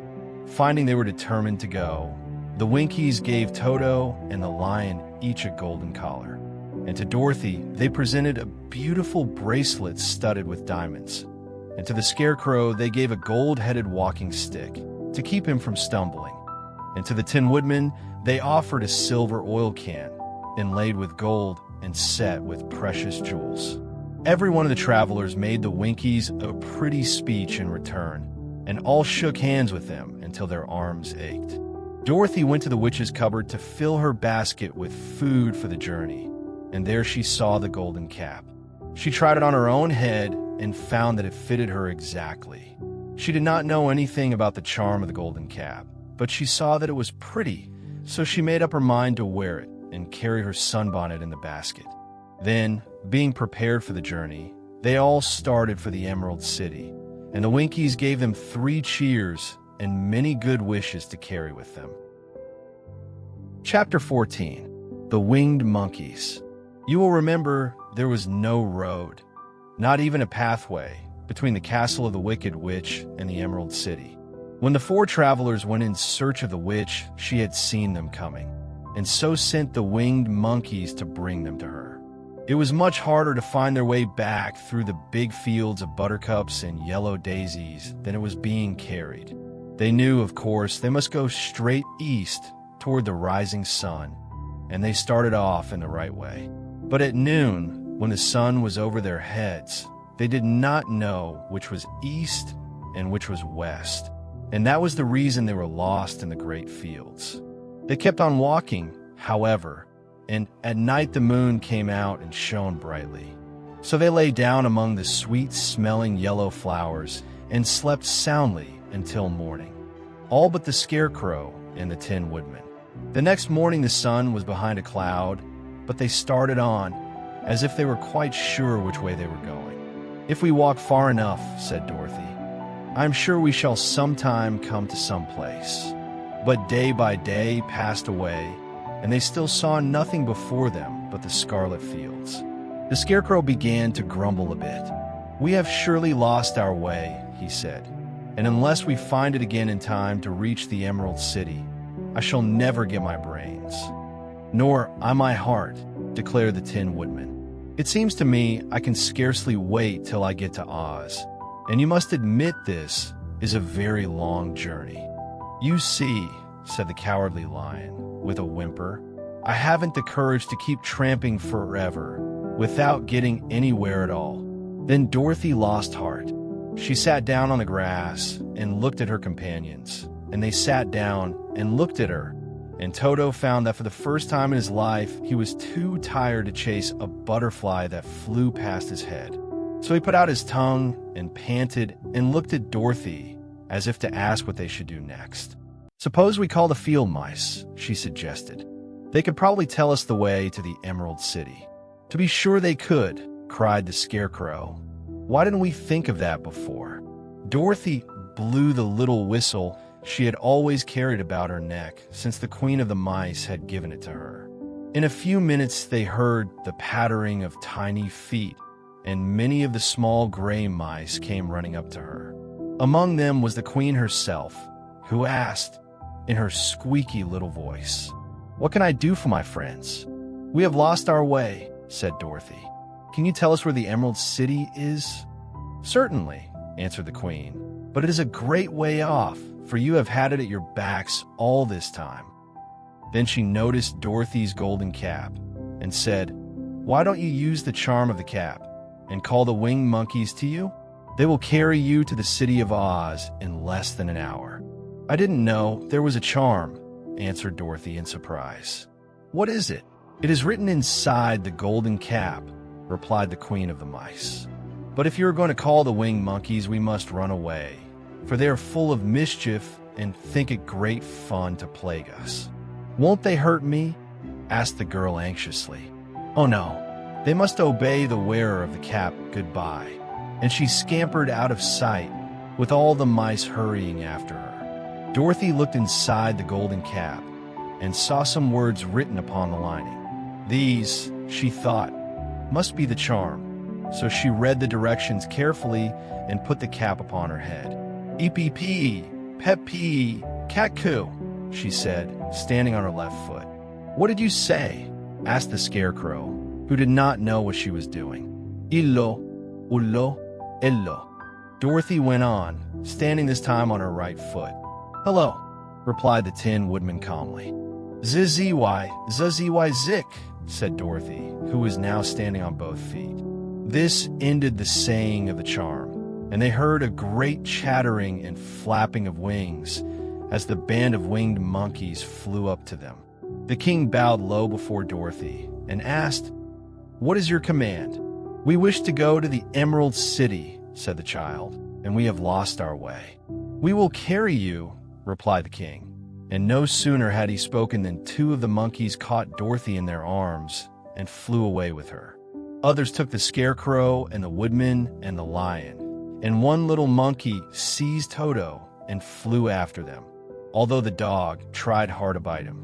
The Scarecrow and the Tin Woodman were rather frightened at first, for they remembered how badly the winged monkeys had treated them before. But they saw that no harm was intended, so they rode through the air quite cheerfully and had a fine time looking at the pretty gardens and woods far below them.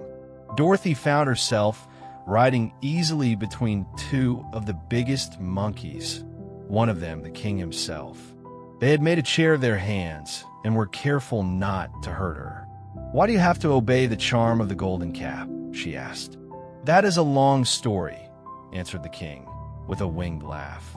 "But as we have a long journey before us, I will pass the time by telling you about it, if you wish." "I shall be glad to hear it," she replied. "Once," began the leader, "we were a free people, living happily in the great forest, flying from tree to tree, eating nuts and fruit, and doing just as we please without calling anybody master. Perhaps some of us were rather too full of mischief at times, flying down to pull the tails of the animals that had no wings, chasing birds, and throwing nuts at the people who walked in the forest. But we were careless and happy and full of fun, and enjoyed every minute of the day. This was many years ago, long before Oz came out of the clouds to rule over this land. There lived here then, away at the north, a beautiful princess who was also a powerful sorceress. All her magic was used to help the people, and she was never known to hurt anyone who was good. Her name was Gayolette, and she lived in a handsome palace built from great blocks of ruby. Everyone loved her, but her greatest sorrow was that she could find no one to love in return, since all the men were much too stupid and ugly to mate with one so beautiful and wise. At last, however, she found a boy who was handsome and manly and wise beyond his years. Gayolette made up her mind that when he grew to be a man, she would make him her husband. So she took him to her ruby palace and used all her magic powers to make him as strong and good and lovely as any woman could wish. When he grew to manhood, Quilala, as he was called, was said to be the best and wisest man in all the land, while his manly beauty was so great that Gayolette loved him dearly and hastened to make everything ready for the wedding. My grandfather was at that time the king of the winged monkeys, which lived in the forest near Gayolette's palace, and the old fellow loved a joke better than a good dinner. One day, just before the wedding, my grandfather was flying out with his band when he saw Quilala walking beside the river. He was dressed in a rich costume of pink silk and purple velvet, and my grandfather thought he would see what he could do. At his word, the band flew down and seized Quilala, carried him in their arms until they were over the middle of the river, and then dropped him into the water. "Swim out, my fine fellow," cried my grandfather, "and see if the water has spotted your clothes." Quilala was much too wise not to swim, and he was not in the least spoiled by all his good fortune. He laughed when he came to the top of the water and swam into shore. But when Gayolette came running out to him, she found his silks and velvet all ruined by the river. The princess was angry, and she knew, of course, who did it. She had all the winged monkeys brought before her, and she said at first that their wings should be tied, and they should be treated as they had treated Quilala, and dropped in the river. But my grandfather pleaded hard, for he knew the monkeys would drown in the river with their wings tied, and Quilala said a kind word for them also, so that Gayolette finally spared them, on condition that the winged monkeys should ever after do 3 times the bidding of the owner of the golden cap. This cap had been made for a wedding present to Quilala, and it is said to have cost the princess half her kingdom. Of course, my grandfather and all the other monkeys at once agreed to the condition, and that is how it happens that we are 3 times the slaves of the owner of the golden cap, whosoever he may be. "And what became of them?" asked Dorothy, who had been greatly interested in the story. "Quilala being the first owner of the golden cap," replied the monkey. "He was the first to lay his wishes upon us. As his bride could not bear the sight of us, he called us all to him in the forest after he had married her, and ordered us always to keep where she could never again set eyes on a winged monkey. which we were glad to do, for we were all afraid of her. This was all we ever had to do until the golden cap fell into the hands of the Wicked Witch of the West, who made us enslave the Winkies, and afterward drive Oz himself out of the land of the West. Now the golden cap is yours, and 3 times you have the right to lay your wishes upon us. As the Monkey King finished his story, Dorothy looked down and saw the green, shining walls of the Emerald City before them. She wondered at the rapid flight of the monkeys, but was glad the journey was over. The strange creatures set the travelers down carefully before the gate of the city. The king bowed low to Dorothy, and then flew swiftly away, followed by all his band. "That was a good ride," said the little girl. "Yes, and a quick way out of our troubles," replied the lion. "How lucky it was you brought away that wonderful cap." Chapter 15. The Discovery of Oz, the Terrible. The 4 travelers walked up to the great gate of Emerald City and rang the bell. After ringing several times, it was opened by the same guardian of the gates they had met before. "What? Are you back again?" he asked in surprise. "Do you not see us?" answered the Scarecrow. "But I thought you had gone to visit the Wicked Witch of the West." "We did visit her," said the Scarecrow. "And she let you go again?" asked the man in wonder. "She could not help it, for she is melted," explained the Scarecrow. "Melted? Well, that is good news indeed," said the man. "Who melted her?" "It was Dorothy," said the lion gravely. "Good gracious!" exclaimed the man, and he bowed very low indeed before her. Then he led them into his little room and locked the spectacles from the great box on all their eyes, just as he had done before. Afterward, they passed on through the gate into the Emerald City.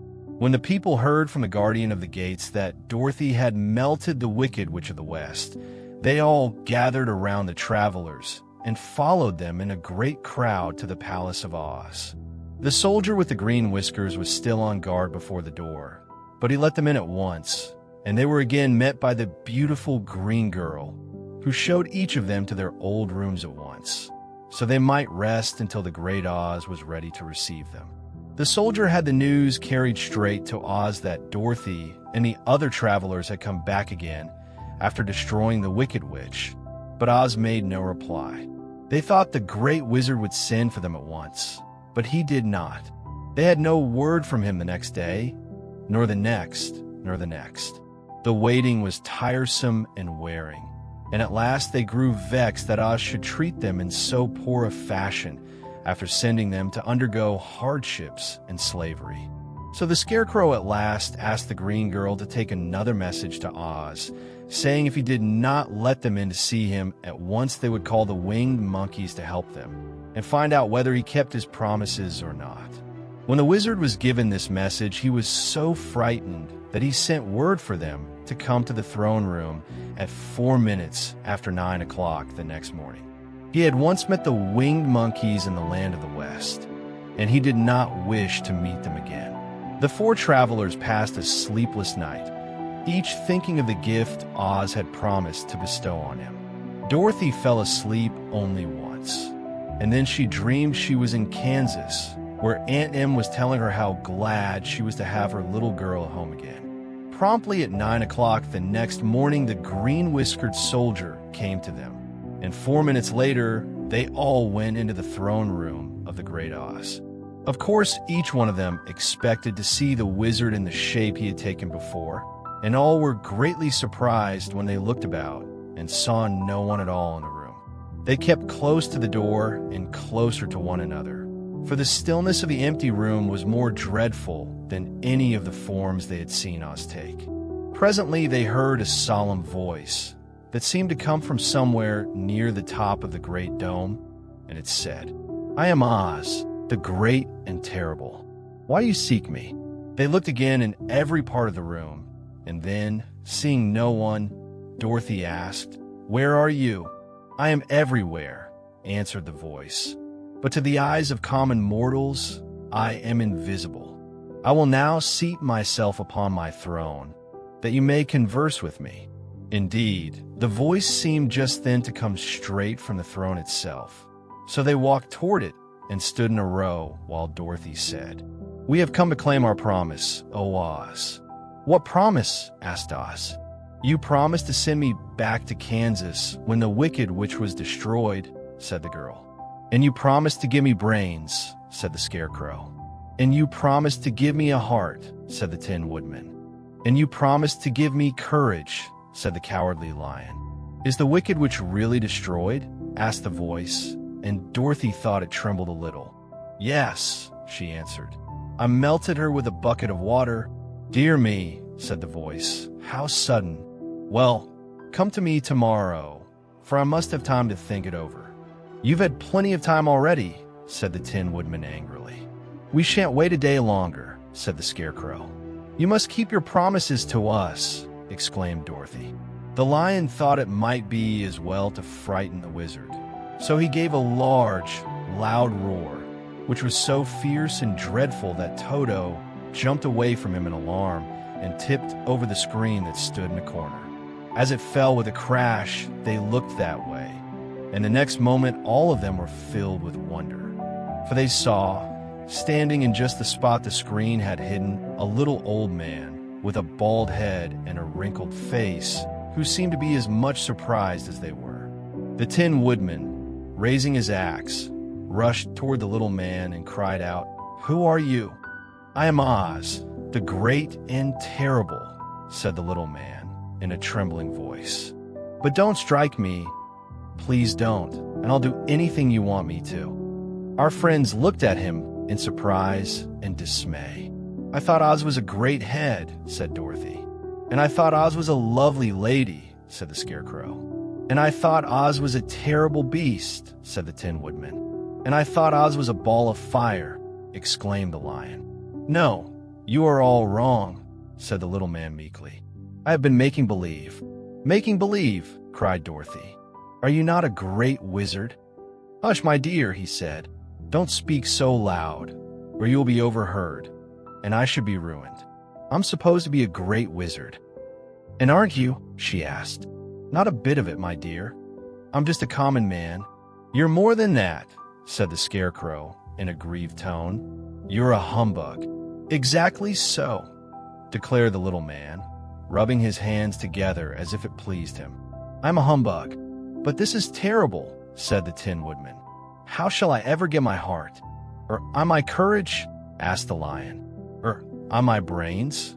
wailed the Scarecrow, wiping the tears from his eyes with his coat sleeve. "My dear friends," said Oz, "I pray you not to speak of these little things.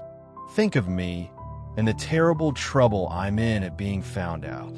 "Doesn't anyone else know you're a humbug?" asked Dorothy. "No one knows it but you four and myself," replied Oz. "I have fooled everyone so long that I thought I should never be found out. It was a great mistake my ever letting you into the throne room. Usually I will not see even my subjects, and so they believe I am something terrible. But I don't understand," said Dorothy in bewilderment. "How is it that you appeared to me as a great head?" "That was one of my tricks," answered Oz. "Step this way, please, and I will tell you all about it." He led the way to a small chamber in the rear of the throne room, and they all followed him. He pointed to one corner, in which lay the great head, made out of many thicknesses of paper and with a carefully painted face. "This I hung from the ceiling by a wire," said Oz. "I stood behind the screen and pulled a thread to make the eyes move and the mouth open." "But how about the voice?" she inquired. "Oh, I am a ventriloquist," said the little man. "I can throw the sound of my voice wherever I wish, so that you thought it was coming out of the head. Here are the other things I used to deceive you." He showed the Scarecrow the dress and the mask he had worn when he seemed to be the lovely lady. And the Tin Woodman saw that his terrible beast was nothing but a lot of skins sewn together with slats to keep their sides out. As for the ball of fire, the false wizard had hung that also from the ceiling. It was really a ball of cotton, but when oil was poured upon it, the ball burned fiercely. "Really," said the Scarecrow, You ought to be ashamed of yourself for being such a humbug." "I am. I certainly am," answered the little man sorrowfully. "But it was the only thing I could do. Sit down, please. There are plenty of chairs, and I will tell you my story." So they sat down and listened while he told the following tale. "I was born in Omaha." "Why, that isn't very far from Kansas," cried Dorothy. "No, but it's farther from here," he said, shaking his head at her sadly. "When I grew up, I became a ventriloquist, and at that I was very well trained by a great master. I can imitate any kind of a bird or beast." Here he mewed so like a kitten that Toto pricked up his ears and looked everywhere to see where she was. "After a time," continued Oz, "I tired of that and became a balloonist." "What is that?" asked Dorothy. "A man who goes up in a balloon on circus day, so as to draw a crowd of people together and get them to pay to see the circus," he explained. "Oh," she said, "I know. Well, one day I went up in a balloon and the ropes got twisted so that I couldn't come down again. It went way up above the clouds, so far that a current of air struck it and carried it many, many miles away. For a day and a night I traveled through the air, and on the morning of the second day I awoke and found the balloon floating over a strange and beautiful country. It came down gradually, and I was not hurt a bit. But I found myself in the midst of a strange people who, seeing me come from the clouds, thought I was a great wizard. Of course I let them think so, because they were afraid of me and promised to do anything I wished them to. Just to amuse myself and keep the good people busy, I ordered them to build this city and my palace, and they did it all willingly and well. Then I thought, as the country was so green and beautiful, I would call it the Emerald City. And to make the name fit better, I put green spectacles on all the people so that everything they saw was green. "But isn't everything here green?" asked Dorothy. "No more than in any other city," replied Oz. "But when you wear green spectacles, why, of course, everything you see looks green to you." The Emerald City was built a great many years ago, for I was a young man when the balloon brought me here, and I'm a very old man now. But my people have worn green glasses on their eyes so long that most of them think it really is an Emerald City. And it certainly is a beautiful place, abounding in jewels and precious metals, and every good thing that is needed to make one happy. I have been good to the people, and they like me. But ever since this palace was built, I have shut myself up and would not see any of them. One of my greatest fears was the witches, for while I had no magical powers at all, I soon found out that the witches were really able to do wonderful things. There were 4 of them in this country, and they ruled the people who live in the north and south and east and west. Fortunately, the witches of the north and south were good, and I knew they would do me no harm. But the witches of the east and west were terribly wicked, and had they not thought I was more powerful than they themselves, they would surely have destroyed me. As it was, I lived in deadly fear of them for many years. So you can imagine how pleased I was when I heard your house had fallen on the Wicked Witch of the East. When you came to me, I was willing to promise anything if you would only do away with the other witch. But now that you have melted her, I am ashamed to say that I cannot keep my promises. "I think you are a very bad man," said Dorothy. "Oh no, my dear. I'm really a very good man, but I'm a very bad wizard, I must admit." "Can't you give me brains?" asked the Scarecrow. "You don't need them. You are learning something every day. A baby has brains, but it doesn't know much. Experience is the only thing that brings knowledge, and the longer you are on Earth, the more experience you are sure to get." "That may all be true," said the Scarecrow, "but I shall be very unhappy unless you give me brains." The false wizard looked at him carefully. "Well," he said with a sigh, "I'm not much of a magician, as I said, but if you will come to me tomorrow morning, I will stuff your head with brains. I cannot tell you how to use them. However, you must find that out for yourself." "Oh, thank you, cried the Scarecrow. "I'll find a way to use them, never fear." "But how about my courage?" asked the Lion anxiously. "You have plenty of courage, I am sure," answered Oz. "All you need is confidence in yourself. There is no living thing that is not afraid when it faces danger. The true courage is in facing danger when you are afraid, and that kind of courage you have in plenty." "Perhaps I have, but I'm scared just the same," said the Lion. "I shall really be very unhappy unless you give me the sort of courage that makes one forget he is afraid." "Very well, I will give you that sort of courage tomorrow," replied Oz. "How about my heart?" asked the Tin Woodman. "Why, as for that," answered Oz, "I think you are wrong to want a heart. It makes most people unhappy.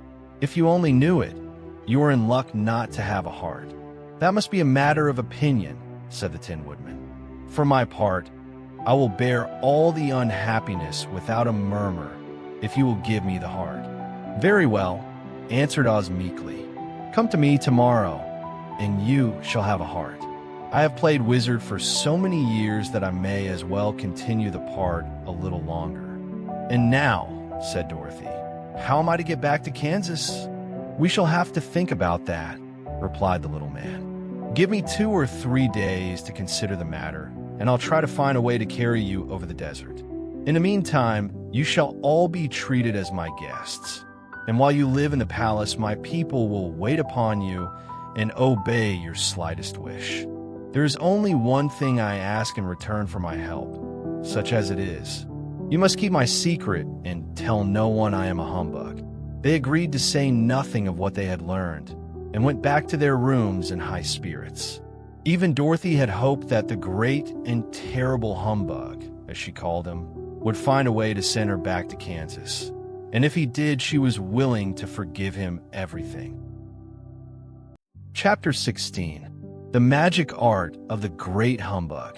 Next morning, the Scarecrow said to his friends, "Congratulate me. I'm going to Oz to get my brains at last. When I return, I shall be as other men are." "I have always liked you as you were," said Dorothy simply. "It is kind of you to like a scarecrow," he replied. "But surely you will think more of me when you hear the splendid thoughts my new brain is going to turn out." Then he said goodbye to them all in a cheerful voice and went to the throne room, where he rapped upon the door. "Come in," said Oz. The Scarecrow went in and found the little man sitting down by the window, engaged in deep thought. "I have come for my brains," remarked the Scarecrow, a little uneasily. "Oh, yes. Sit down in that chair, please," replied Oz. "You must excuse me for taking your head off, but I shall have to do it in order to put your brains in their proper place." "That's all right," said the Scarecrow. "You are quite welcome to take my head off, as long as it will be a better one when you put it on again." So the wizard unfastened his head and emptied out the straw. Then he entered the back room and took up a measure of bran, which he mixed with a great many pins and needles. Having shaken them together thoroughly, he filled the top of the Scarecrow's head with the mixture and stuffed the rest of the space with straw to hold it in place. When he had fastened the Scarecrow's head on his body again, he said to him, "Hereafter you will be a great man, for I have given you a lot of brand new brains." The Scarecrow was both pleased and proud at the fulfillment of his greatest wish, and having thanked Oz warmly, he went back to his friends. Dorothy looked at him curiously. His head was quite bulged out at the top with brains. "How do you feel?" she asked. "I feel wise indeed," he answered earnestly. "When I get used to my brains, I shall know everything." "Why are those needles and pins sticking out of your head?" asked the Tin Woodman. "That is proof that he is sharp," remarked the Lion. "Well, I must go to Oz and get my heart," said the Woodman. So he walked to the throne room and knocked at the door. "Come in," called Oz, and the Woodman entered and said, "I have come for my heart." "Very well," answered the little man, "but I shall have to cut a hole in your breast, so I can put your heart in the right place. I hope it won't hurt you." "Oh no," answered the Woodman. "I shall not feel it at all." So Oz brought a pair of tinsmith shears and cut a small, square hole in the left side of the Tin Woodman's breast. Then, going to a chest of drawers, he took out a pretty heart, made entirely of silk and stuffed with sawdust. "Isn't it a beauty?" he asked. "It is indeed," replied the woodman, who was greatly pleased. "But is it a kind heart?" "Oh, very," answered Oz. He put the heart in the woodman's breast and then replaced the square of tin, soldering it neatly together where it had been cut. "There," said he. "Now you have a heart that any man might be proud of. I'm sorry I had to put a patch on your breast, but it really couldn't be helped." "Never mind the patch," exclaimed the happy woodman. "I am very grateful to you and shall never forget your kindness." "Don't speak of it," replied Oz. Then the Tin Woodman went back to his friends, who wished him every joy on account of his good fortune. The lion now walked to the throne room and knocked at the door. "Come in," said Oz. "I have come for my courage," announced the lion, entering the room. "Very well," answered the little man. "I will get it for you." He went to a cupboard and, reaching up to a high shelf, took down a square green bottle, the contents of which he poured into a green gold dish, beautifully carved. Placing this before the cowardly lion, who sniffed at it as if he did not like it, the wizard said, "Drink." "What is it?" asked the lion. "Well," answered Oz, "if it were inside of you, it would be courage. You know, of course, that courage is always inside one, so that this really cannot be called courage until you have swallowed it. Therefore, I advise you to drink it as soon as possible." The lion hesitated no longer, but drank till the dish was empty. "How do you feel now?" asked Oz. "Full of courage," replied the lion, who went joyfully back to his friends to tell them of his good fortune. Oz, left to himself, smiled to think of his success in giving the Scarecrow and the Tin Woodman and the lion exactly what they thought they wanted. "How can I help being a humbug," he said, "when all these people make me do things that everybody knows can't be done?" It was easy to make the Scarecrow and the lion and the woodman happy, because they imagined I could do anything. But it will take more than imagination to carry Dorothy back to Kansas, and I'm sure I don't know how it can be done. Chapter 17. How the Balloon Was Launched. For 3 days, Dorothy heard nothing from Oz. These were sad days for the little girl, although her friends were all quite happy and contented. The Scarecrow told them there were wonderful thoughts in his head, but he would not say what they were because he knew no one could understand them but himself. When the Tin Woodman walked about, he felt his heart rattling around in his breast, and he told Dorothy he had discovered it to be a kinder and more tender heart than the one he had owned when he was made of flesh. The lion declared he was afraid of nothing on earth and would gladly face an army or a dozen of the fierce Calidus. Thus, each of the little party was satisfied except Dorothy, who longed more than ever to get back to Kansas. On the 4th day, to her great joy, Oz sent for her, and when she entered the throne room, he greeted her pleasantly. "Sit down, my dear. I think I have found the way to get you out of this country." "And back to Kansas?" she asked eagerly. "Well, I'm not sure about Kansas," said Oz, "for I haven't the faintest notion which way it lies. But the first thing to do is to cross the desert, and then it should be easy to find your way home." "How can I cross the desert?" she inquired. "Well, I'll tell you what I think," said the little man. "You see, when I came to this country, it was in a balloon. You also came through the air, being carried by a cyclone. So I believe the best way to get across the desert will be through the air. Now, it is quite beyond my powers to make a cyclone, but I've been thinking the matter over, and I believe I can make a balloon." "How?" asked Dorothy. "A balloon," said Oz, "is made of silk, which is coated with glue to keep the gas in it. I have plenty of silk in the palace, so it will be no trouble to make the balloon. But in all this country, there is no gas to fill the balloon with, to make it float." "If it won't float," remarked Dorothy, "it will be of no use to us." "True," answered Oz, "but there is another way to make it float, which is to fill it with hot air. Hot air isn't as good as gas, for if the air should get cold, the balloon would come down in the desert, and we should be lost." "We!" exclaimed the girl. "Are you going with me?" "Yes, of course," replied Oz. "I'm tired of being such a humbug. If I should go out of this palace, my people would soon discover I am not a wizard, and then they would be vexed with me for having deceived them. So I have to stay shut up in these rooms all day, and it gets tiresome. I'd much rather go back to Kansas with you and be in a circus again." "I shall be glad to have your company," said Dorothy. "Thank you," he answered. "Now, if you will help me sew the silk together, we will begin to work on our balloon." So Dorothy took a needle and thread, and as fast as Oz cut the strips of silk into proper shape, the girl sewed them neatly together. First there was a strip of light green silk, then a strip of dark green, and then a strip of emerald green. For Oz had a fancy to make the balloon in different shades of the color about them. It took 3 days to sew all the strips together, but when it was finished they had a big bag of green silk more than 20 feet long. Then Oz painted it on the inside with a coat of thin glue to make it airtight, after which he announced that the balloon was ready. "But we must have a basket to ride in," he said. So he sent the soldier with the green whiskers for a big closed basket, which he fastened with many ropes to the bottom of the balloon. When it was all ready, Oz sent word to his people that he was going to make a visit to a great brother wizard who lived in the clouds. The news spread rapidly throughout the city, and everyone came to see the wonderful sight. Oz ordered the balloon carried out in front of the palace, and the people gazed upon it with much curiosity. The Tin Woodman had chopped a big pile of wood, and now he made a fire of it, and Oz held the bottom of the balloon over the fire so that the hot air that arose from it would be caught in the silken bag. Gradually the balloon swelled out and rose into the air, until finally the basket just touched the ground.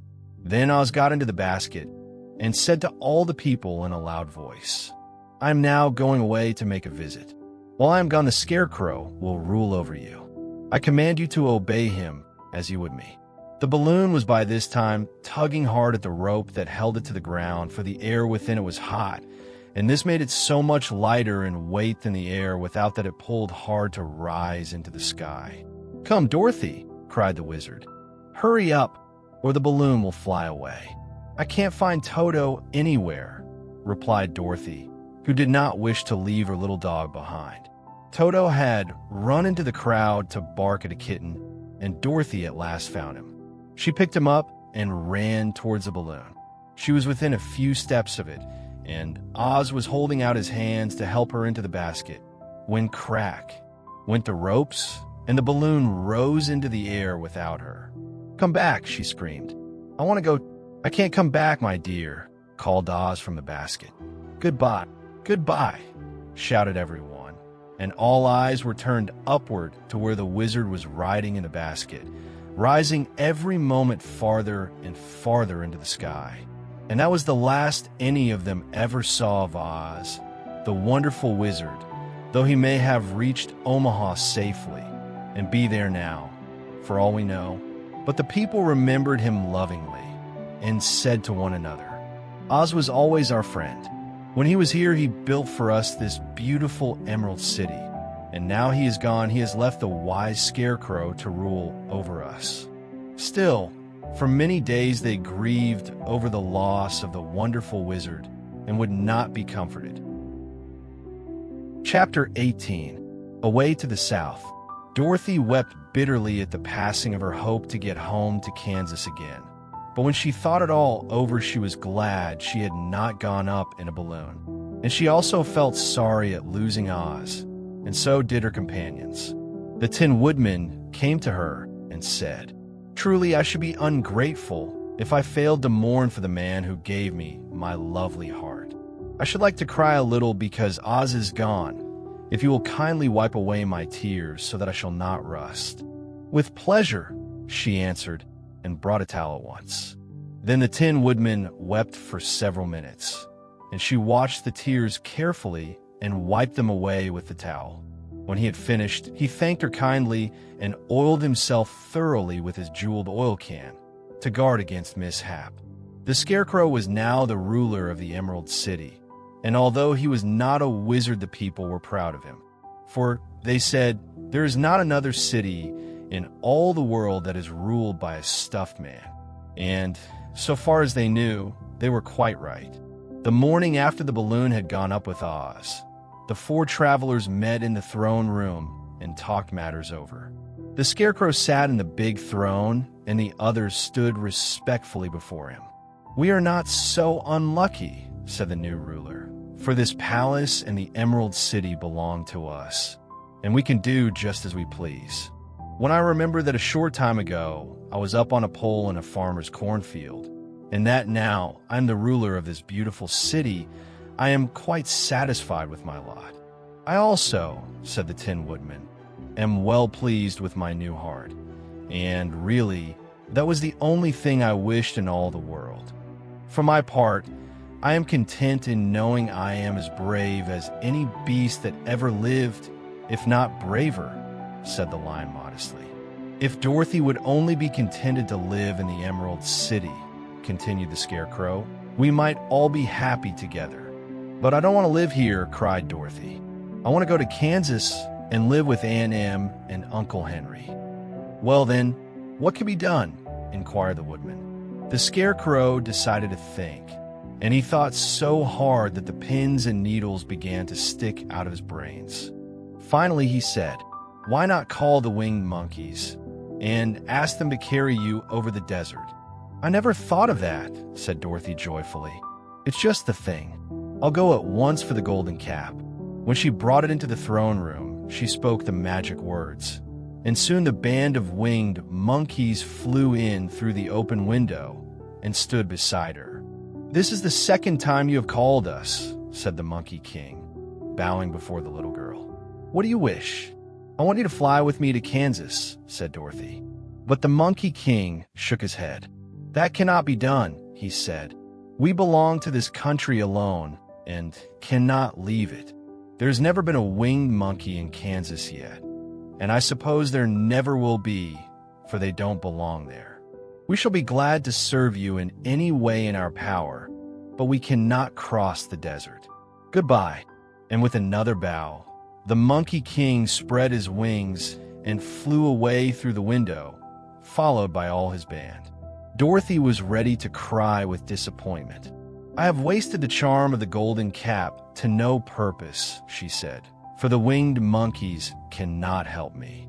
"It is certainly too bad," said the tender-hearted Woodman. The Scarecrow was thinking again, and his head bulged out so horribly that Dorothy feared it would burst.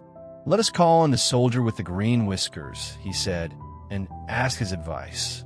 So the soldier was summoned and entered the throne room timidly, for while Oz was alive, he never was allowed to come farther than the door.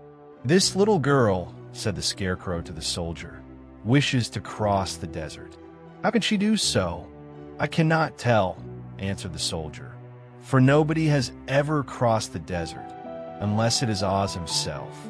"Is there no one who can help me?" asked Dorothy earnestly. "Glinda might," he suggested. "Who is Glinda?" inquired the Scarecrow. "The Witch of the South.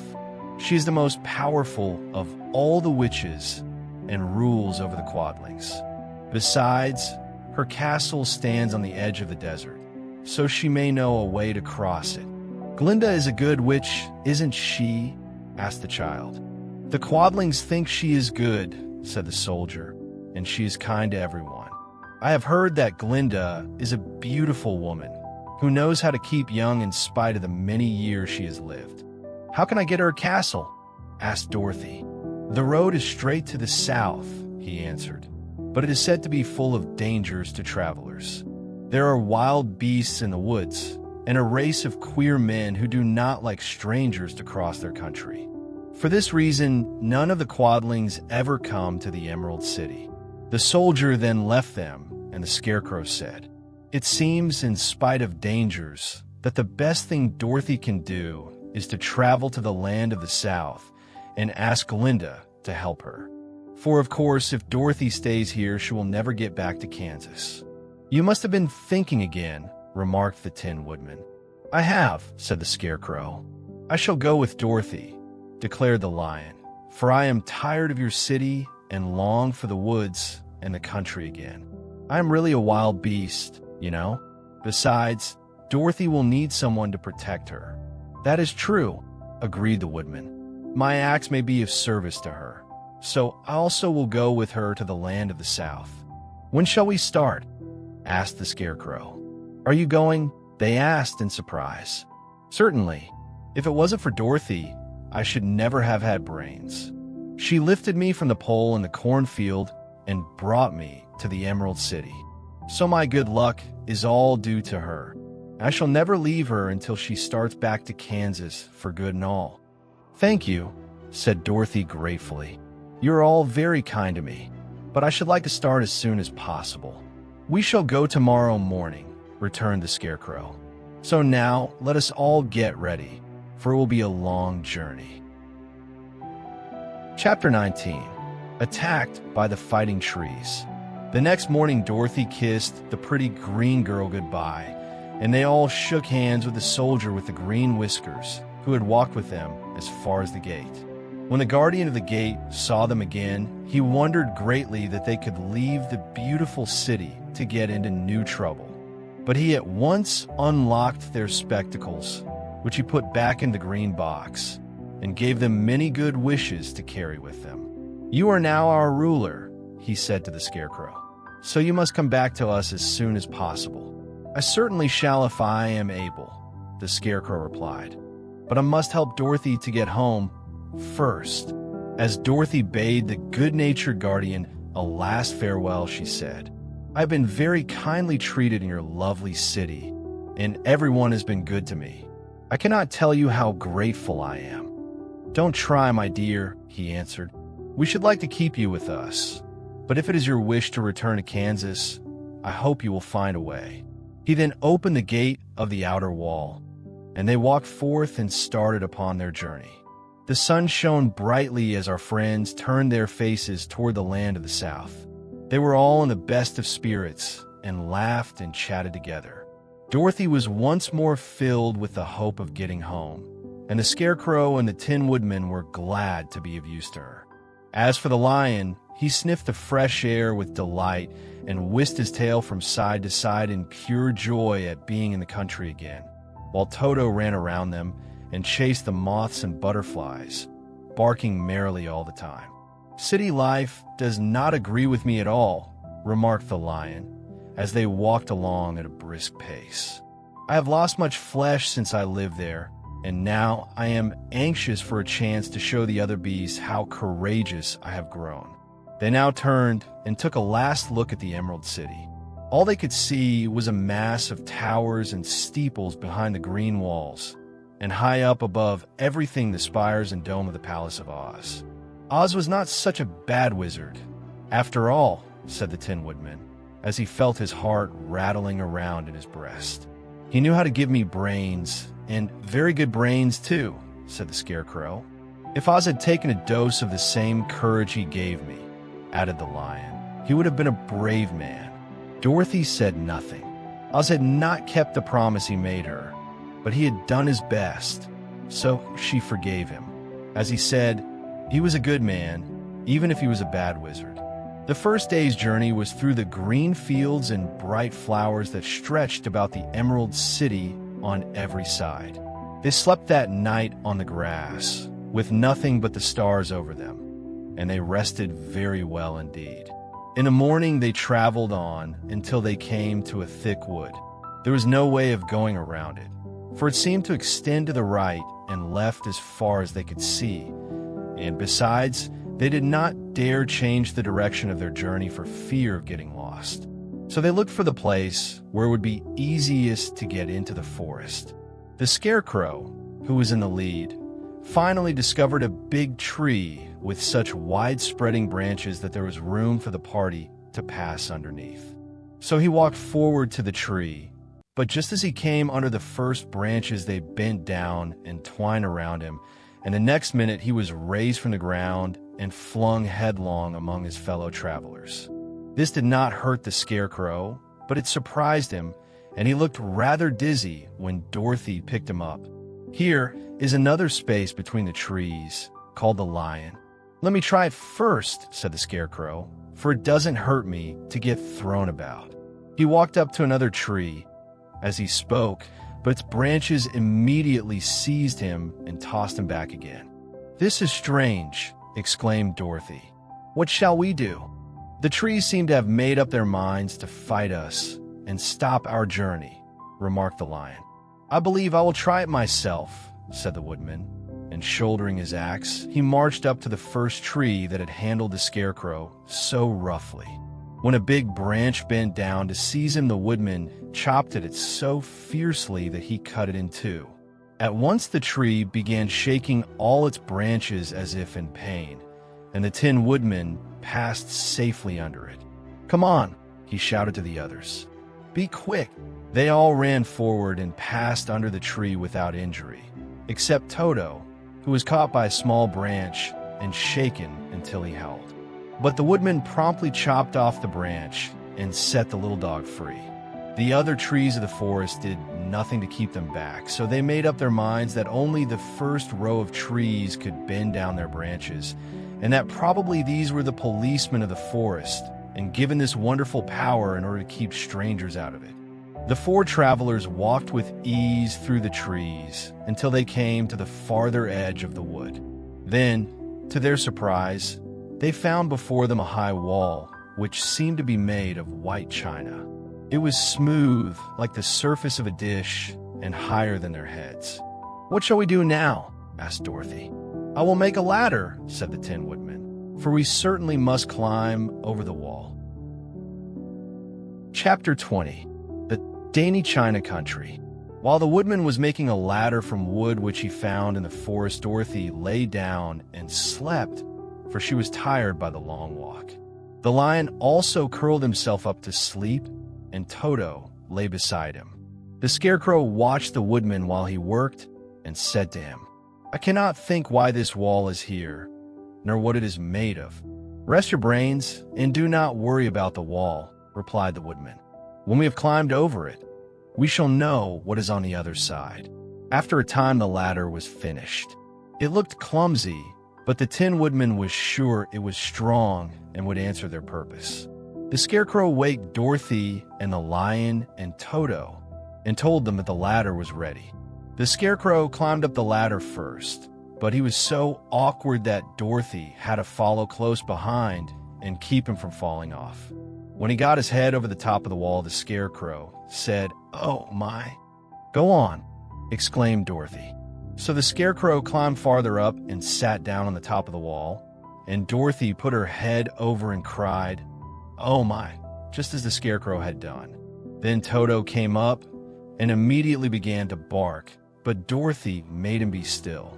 The lion climbed the ladder next, and the Tin Woodman came last, but both of them cried, "Oh my," as soon as they looked over the wall. When they were all sitting in a row on the top of the wall, they looked down and saw a strange sight. Before them was a great stretch of country having a floor as smooth and shining and white as the bottom of a big platter. Scattered around were many houses made entirely of china and painted in the brightest colors. These houses were quite small, the biggest of them reaching only as high as Dorothy's waist. There were also pretty little barns with china fences around them, and many cows and sheep and horses and pigs and chickens, all made of china, were standing about in groups. But the strangest of all were the people who lived in this queer country. There were milkmaids and shepherdesses with brightly colored bodices and golden spots all over their gowns, and princesses with most gorgeous frocks of silver and gold and purple, and shepherds dressed in neat breeches with pink and yellow and blue stripes down them, and golden buckles on their shoes, and princes with jeweled crowns upon their heads, wearing ermine robes and satin doublets, and funny clowns in ruffled gowns, with round red spots upon their cheeks and tall, pointed caps. And, strangest of all, these people were all made of china, even to their clothes, and were so small that the tallest of them was no higher than Dorothy's knee. No one did so much as look at the travelers at first, except one little purple china dog with an extra-large head, which came to the wall and barked at them in a tiny voice, afterwards running away again. "How shall we get down?"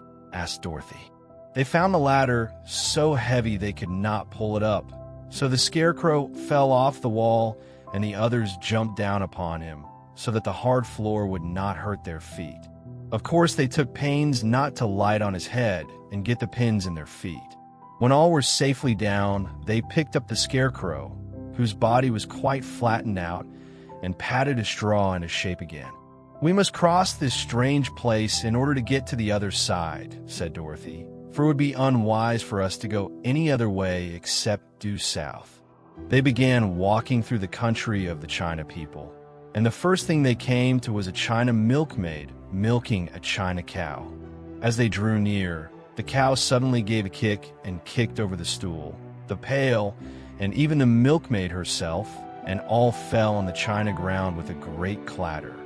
Dorothy was shocked to see that the cow had broken her leg off, and that the pail was lying in several small pieces, while the poor milkmaid had a nick in her left elbow.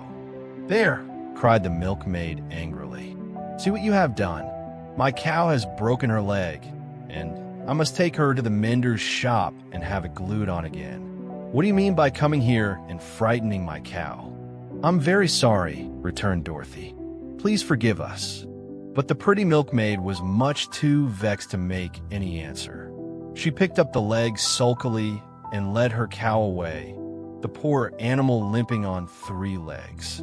As she left them, the milkmaid cast many reproachful glances over her shoulder at the clumsy strangers, holding her nicked elbow close to her side. Dorothy was quite grieved at this mishap. "We must be very careful here," said the kind-hearted woodman, "or we may hurt these pretty little people so they will never get over it." A little farther on, Dorothy met a most beautifully dressed young princess, who stopped short as she saw the strangers and started to run away. Dorothy wanted to see more of the princess, so she ran after her. But the China girl cried out, "Don't chase me! Don't chase me!" She had such a frightened little voice that Dorothy stopped and said, "Why not?" "Because," answered the princess, also stopping a safe distance away, "if I run, I may fall down and break myself." "But could you not be mended?" asked the girl. "Oh, yes, but one is never so pretty after being mended, you know," replied the princess. "I suppose not," said Dorothy.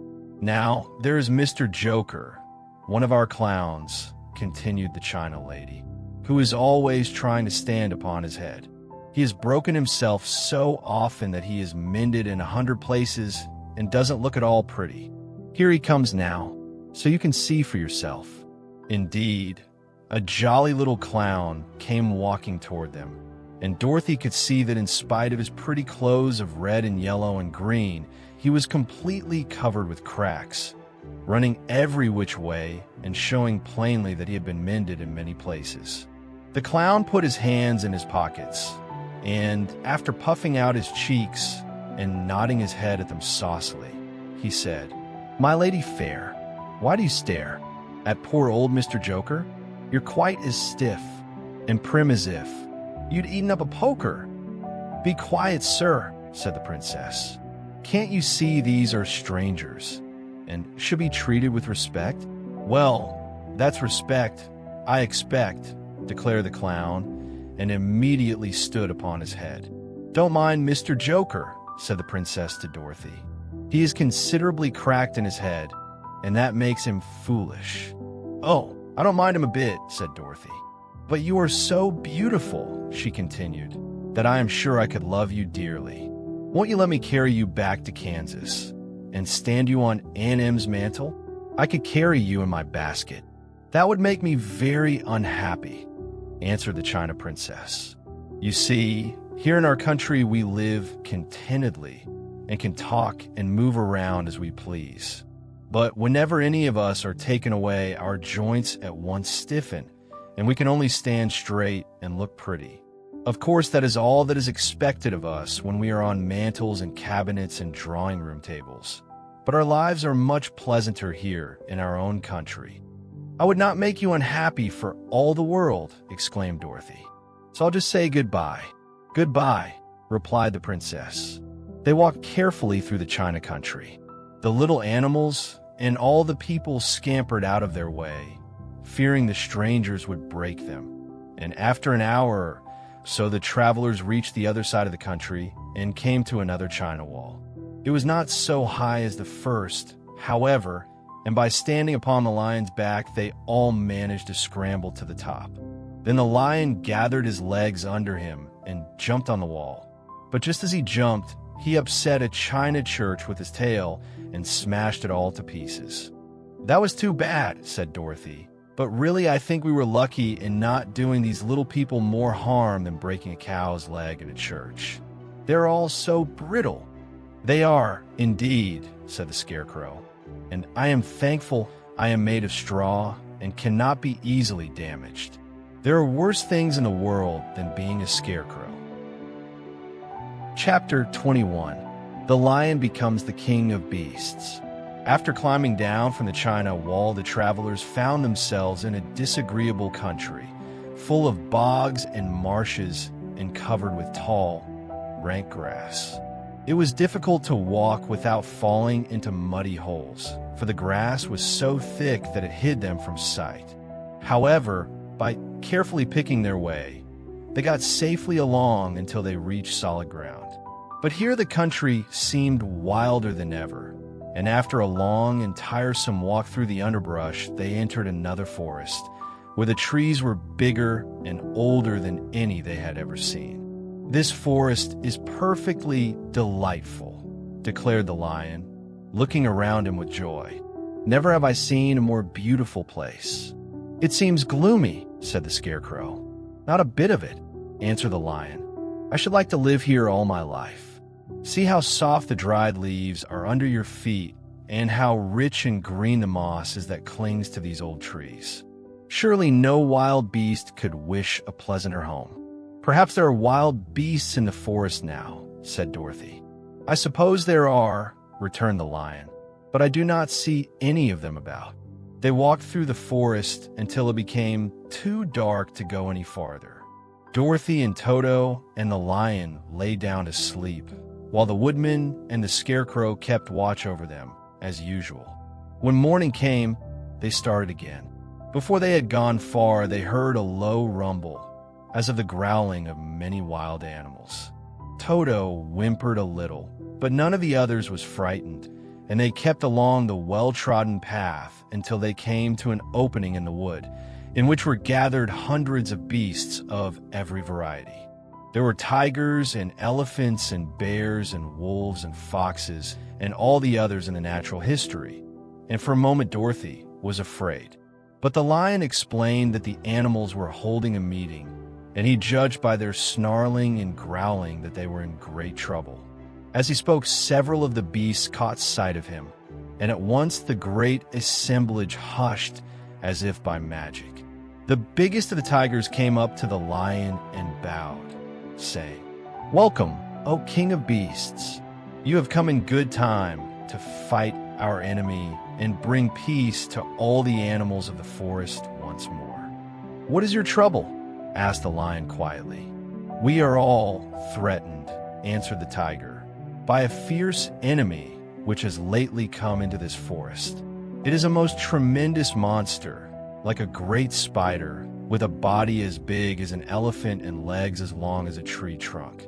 It has 8 of these long legs, and as the monster crawls through the forest, he seizes an animal with a leg and drags it to his mouth, where he eats it as a spider does a fly. Not one of us is safe while this fierce creature is alive, and we had called a meeting to decide how to take care of ourselves when you came among us." The lion thought for a moment. "Are there any other lions in this forest?" he asked. "No, there were some, but the monster has eaten them all, and besides, they were none of them nearly so large and brave as you. If I put an end to your enemy, will you bow down to me and obey me as king of the forest?" inquired the lion. "We will do that gladly," returned the tiger, and all the other beasts roared with a mighty roar, "We will." "Where is this great spider of yours now?" asked the lion. "Yonder, among the oak trees," said the tiger, pointing with his forefoot. "Take good care of these friends of mine," said the lion, "and I will go at once to fight the monster."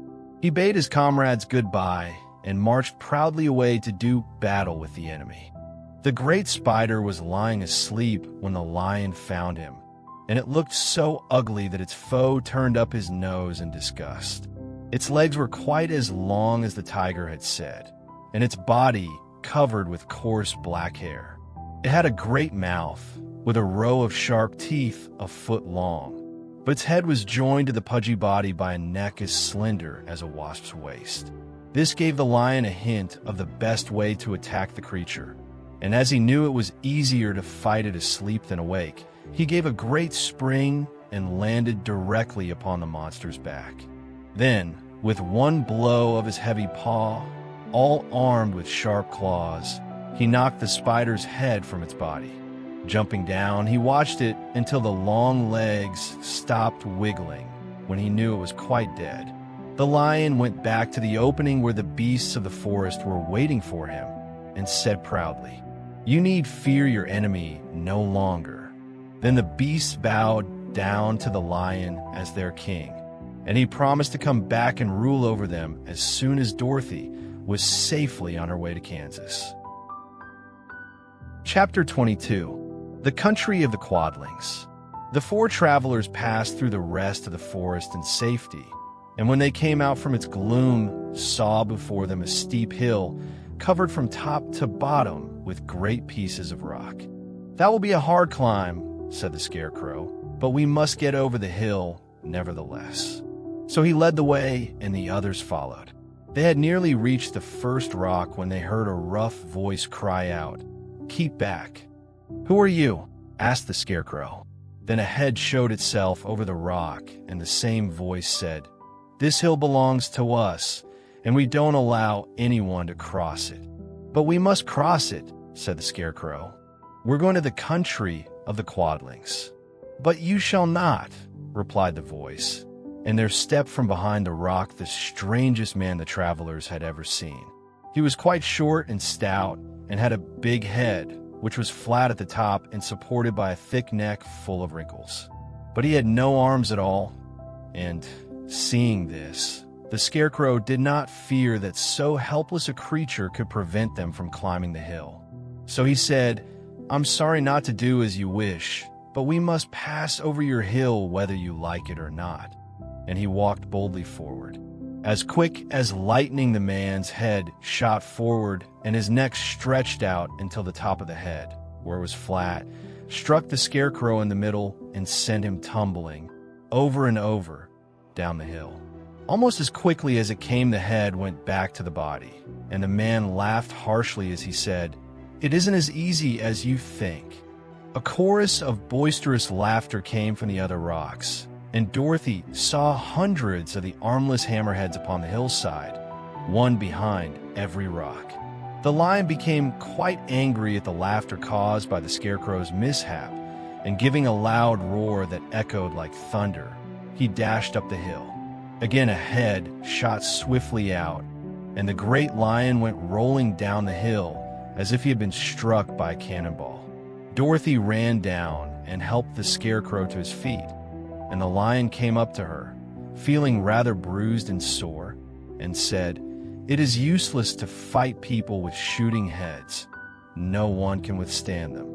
"What can we do then?" she asked. "Call the winged monkeys," suggested the Tin Woodman. "You have still the right to command them once more." "Very well," she answered, and putting on the golden cap, she uttered the magic words. The monkeys were as prompt as ever, and in a few moments the entire band stood before her.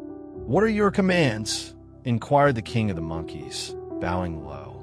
"Carry us over the hill to the country of the Quadlings," answered the girl. "It shall be done," said the king, and at once the winged monkeys caught the four travelers and Toto up in their arms and flew away with them. As they passed over the hill, the hammerheads yelled with vexation and shot their heads high in the air, but they could not reach the winged monkeys, which carried Dorothy and her comrades safely over the hill and set them down in the beautiful country of the Quadlings. "This is the last time you can summon us," said the leader to Dorothy. "So goodbye and good luck to you." "Goodbye, and thank you very much," returned the girl, and the monkeys rose into the air and were out of sight in a twinkling. The country of the Quadlings seemed rich and happy. There was field upon field of ripening grain, with well-paved roads running between, and pretty rippling brooks with strong bridges across them. The fences and houses and bridges were all painted bright red, just as they had been painted yellow in the country of the Winkies and blue in the country of the Munchkins. The Quadlings themselves, who were short and fat and looked chubby and good-natured, were dressed all in red, which showed bright against the green grass and the yellowing grain. The monkeys had set them down near a farmhouse, and the four travelers walked up to it and knocked at the door. It was opened by the farmer's wife, and when Dorothy asked for something to eat, the woman gave them all a good dinner, with 3 kinds of cake and 4 kinds of cookies, and a bowl of milk for Toto. "How far is it to the castle of Glinda?" asked the child. "It is not a great way," answered the farmer's wife. "Take the road to the south, and you will soon reach it." Thanking the good woman, they started afresh and walked by the fields and across the pretty bridges until they saw before them a very beautiful castle. Before the gates were 3 young girls, dressed in handsome red uniforms trimmed with gold braid. And as Dorothy approached, one of them said to her, "Why do you come to the South Country?" "To see the good which who rules here," she answered. "Will you take me to her? Let me have your name, and I will ask Glinda if she will receive you." They told who they were, and the girl soldier went into the castle. After a few moments, she came back to say that Dorothy and the others were to be admitted at once. Chapter 23. Glinda the Good, which grants Dorothy's wish. Before they went to see Glinda, however, they were taken to a room of the castle, where Dorothy washed her face and combed her hair, and the lion shook the dust out of his mane, and the Scarecrow patted himself into his best shape, and the Woodman polished his tin and oiled his joints. When they were all quite presentable, they followed the soldier girl into a big room where the witch Glinda sat upon a throne of rubies. She was both beautiful and young to their eyes. Her hair was a rich red in color and fell in flowing ringlets over her shoulders. Her dress was pure white, but her eyes were blue, and they looked kindly upon the little girl. "What can I do for you, my child?" she asked. Dorothy told the witch all her story, how the Cyclone had brought her to the land of Oz, how she had found her companions, and of the wonderful adventures they had met with. "My greatest wish now," she added, "is to get back to Kansas, for Aunt Em will surely think something dreadful has happened to me, and that will make her put on mourning. And unless the crops are better this year than they were last, I am sure Uncle Henry cannot afford it." Glinda leaned forward and kissed the sweet, upturned face of the loving little girl. "Bless your dear heart," she said. "I am sure I can tell you of a way to get back to Kansas." Then she added, "But if I do, you must give me the golden cap." "Willingly," exclaimed Dorothy. "Indeed, it is of no use to me now, and when you have it you can command the winged monkeys 3 times. And I think I shall need their service just those 3 times," answered Glinda, smiling. Dorothy then gave her the golden cap, and the witch said to the Scarecrow, "What will you do when Dorothy has left us?" "I will return to the Emerald City," he replied, "for Oz has made me its ruler and the people like me. The only thing that worries me is how to cross the hill of the Hammerheads. By means of the golden cap, I shall command the winged monkeys to carry you to the gates of the Emerald City," said Glinda, "for it would be a shame to deprive the people of so wonderful a ruler." "Am I really wonderful?" asked the Scarecrow. "You are unusual," replied Glinda. Turning to the Tin Woodman, she asked, "What will become of you when Dorothy leaves this country?" He leaned on his axe and thought a moment. Then he said, "The Winkies were very kind to me, and wanted me to rule over them after the Wicked Witch died.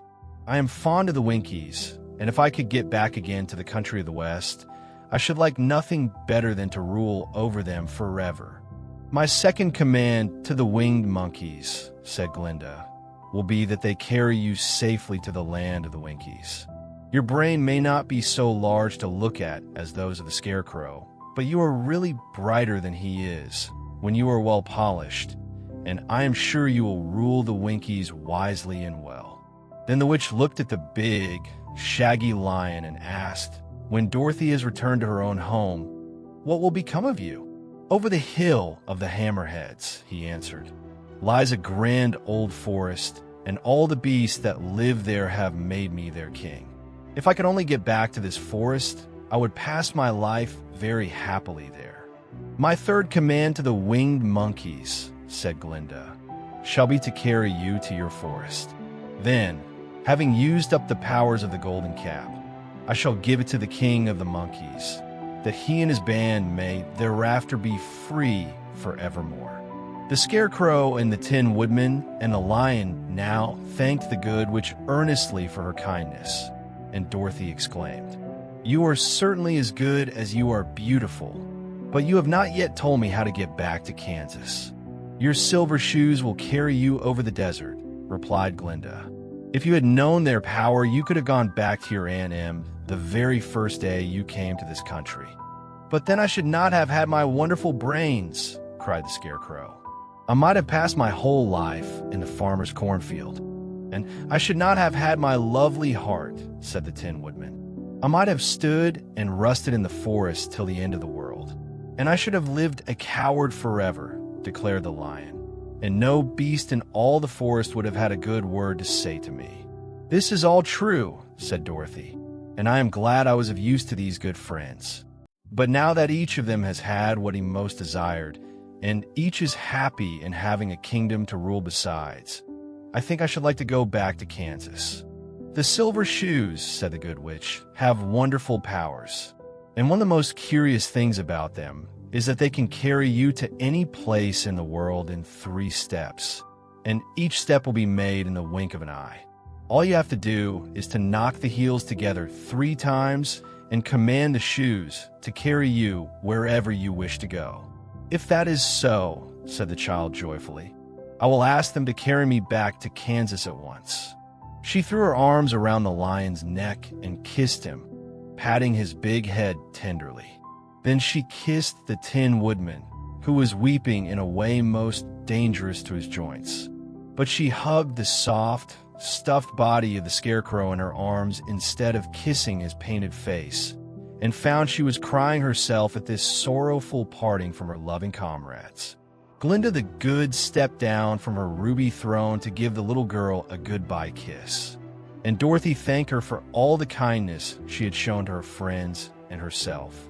Dorothy now took Toto up solemnly in her arms, and having said one last goodbye, she clapped the heels of her shoes together 3 times, saying, Take me home to Aunt Em. Instantly, she was whirling through the air so swiftly that all she could see or feel was the wind whistling past her ears.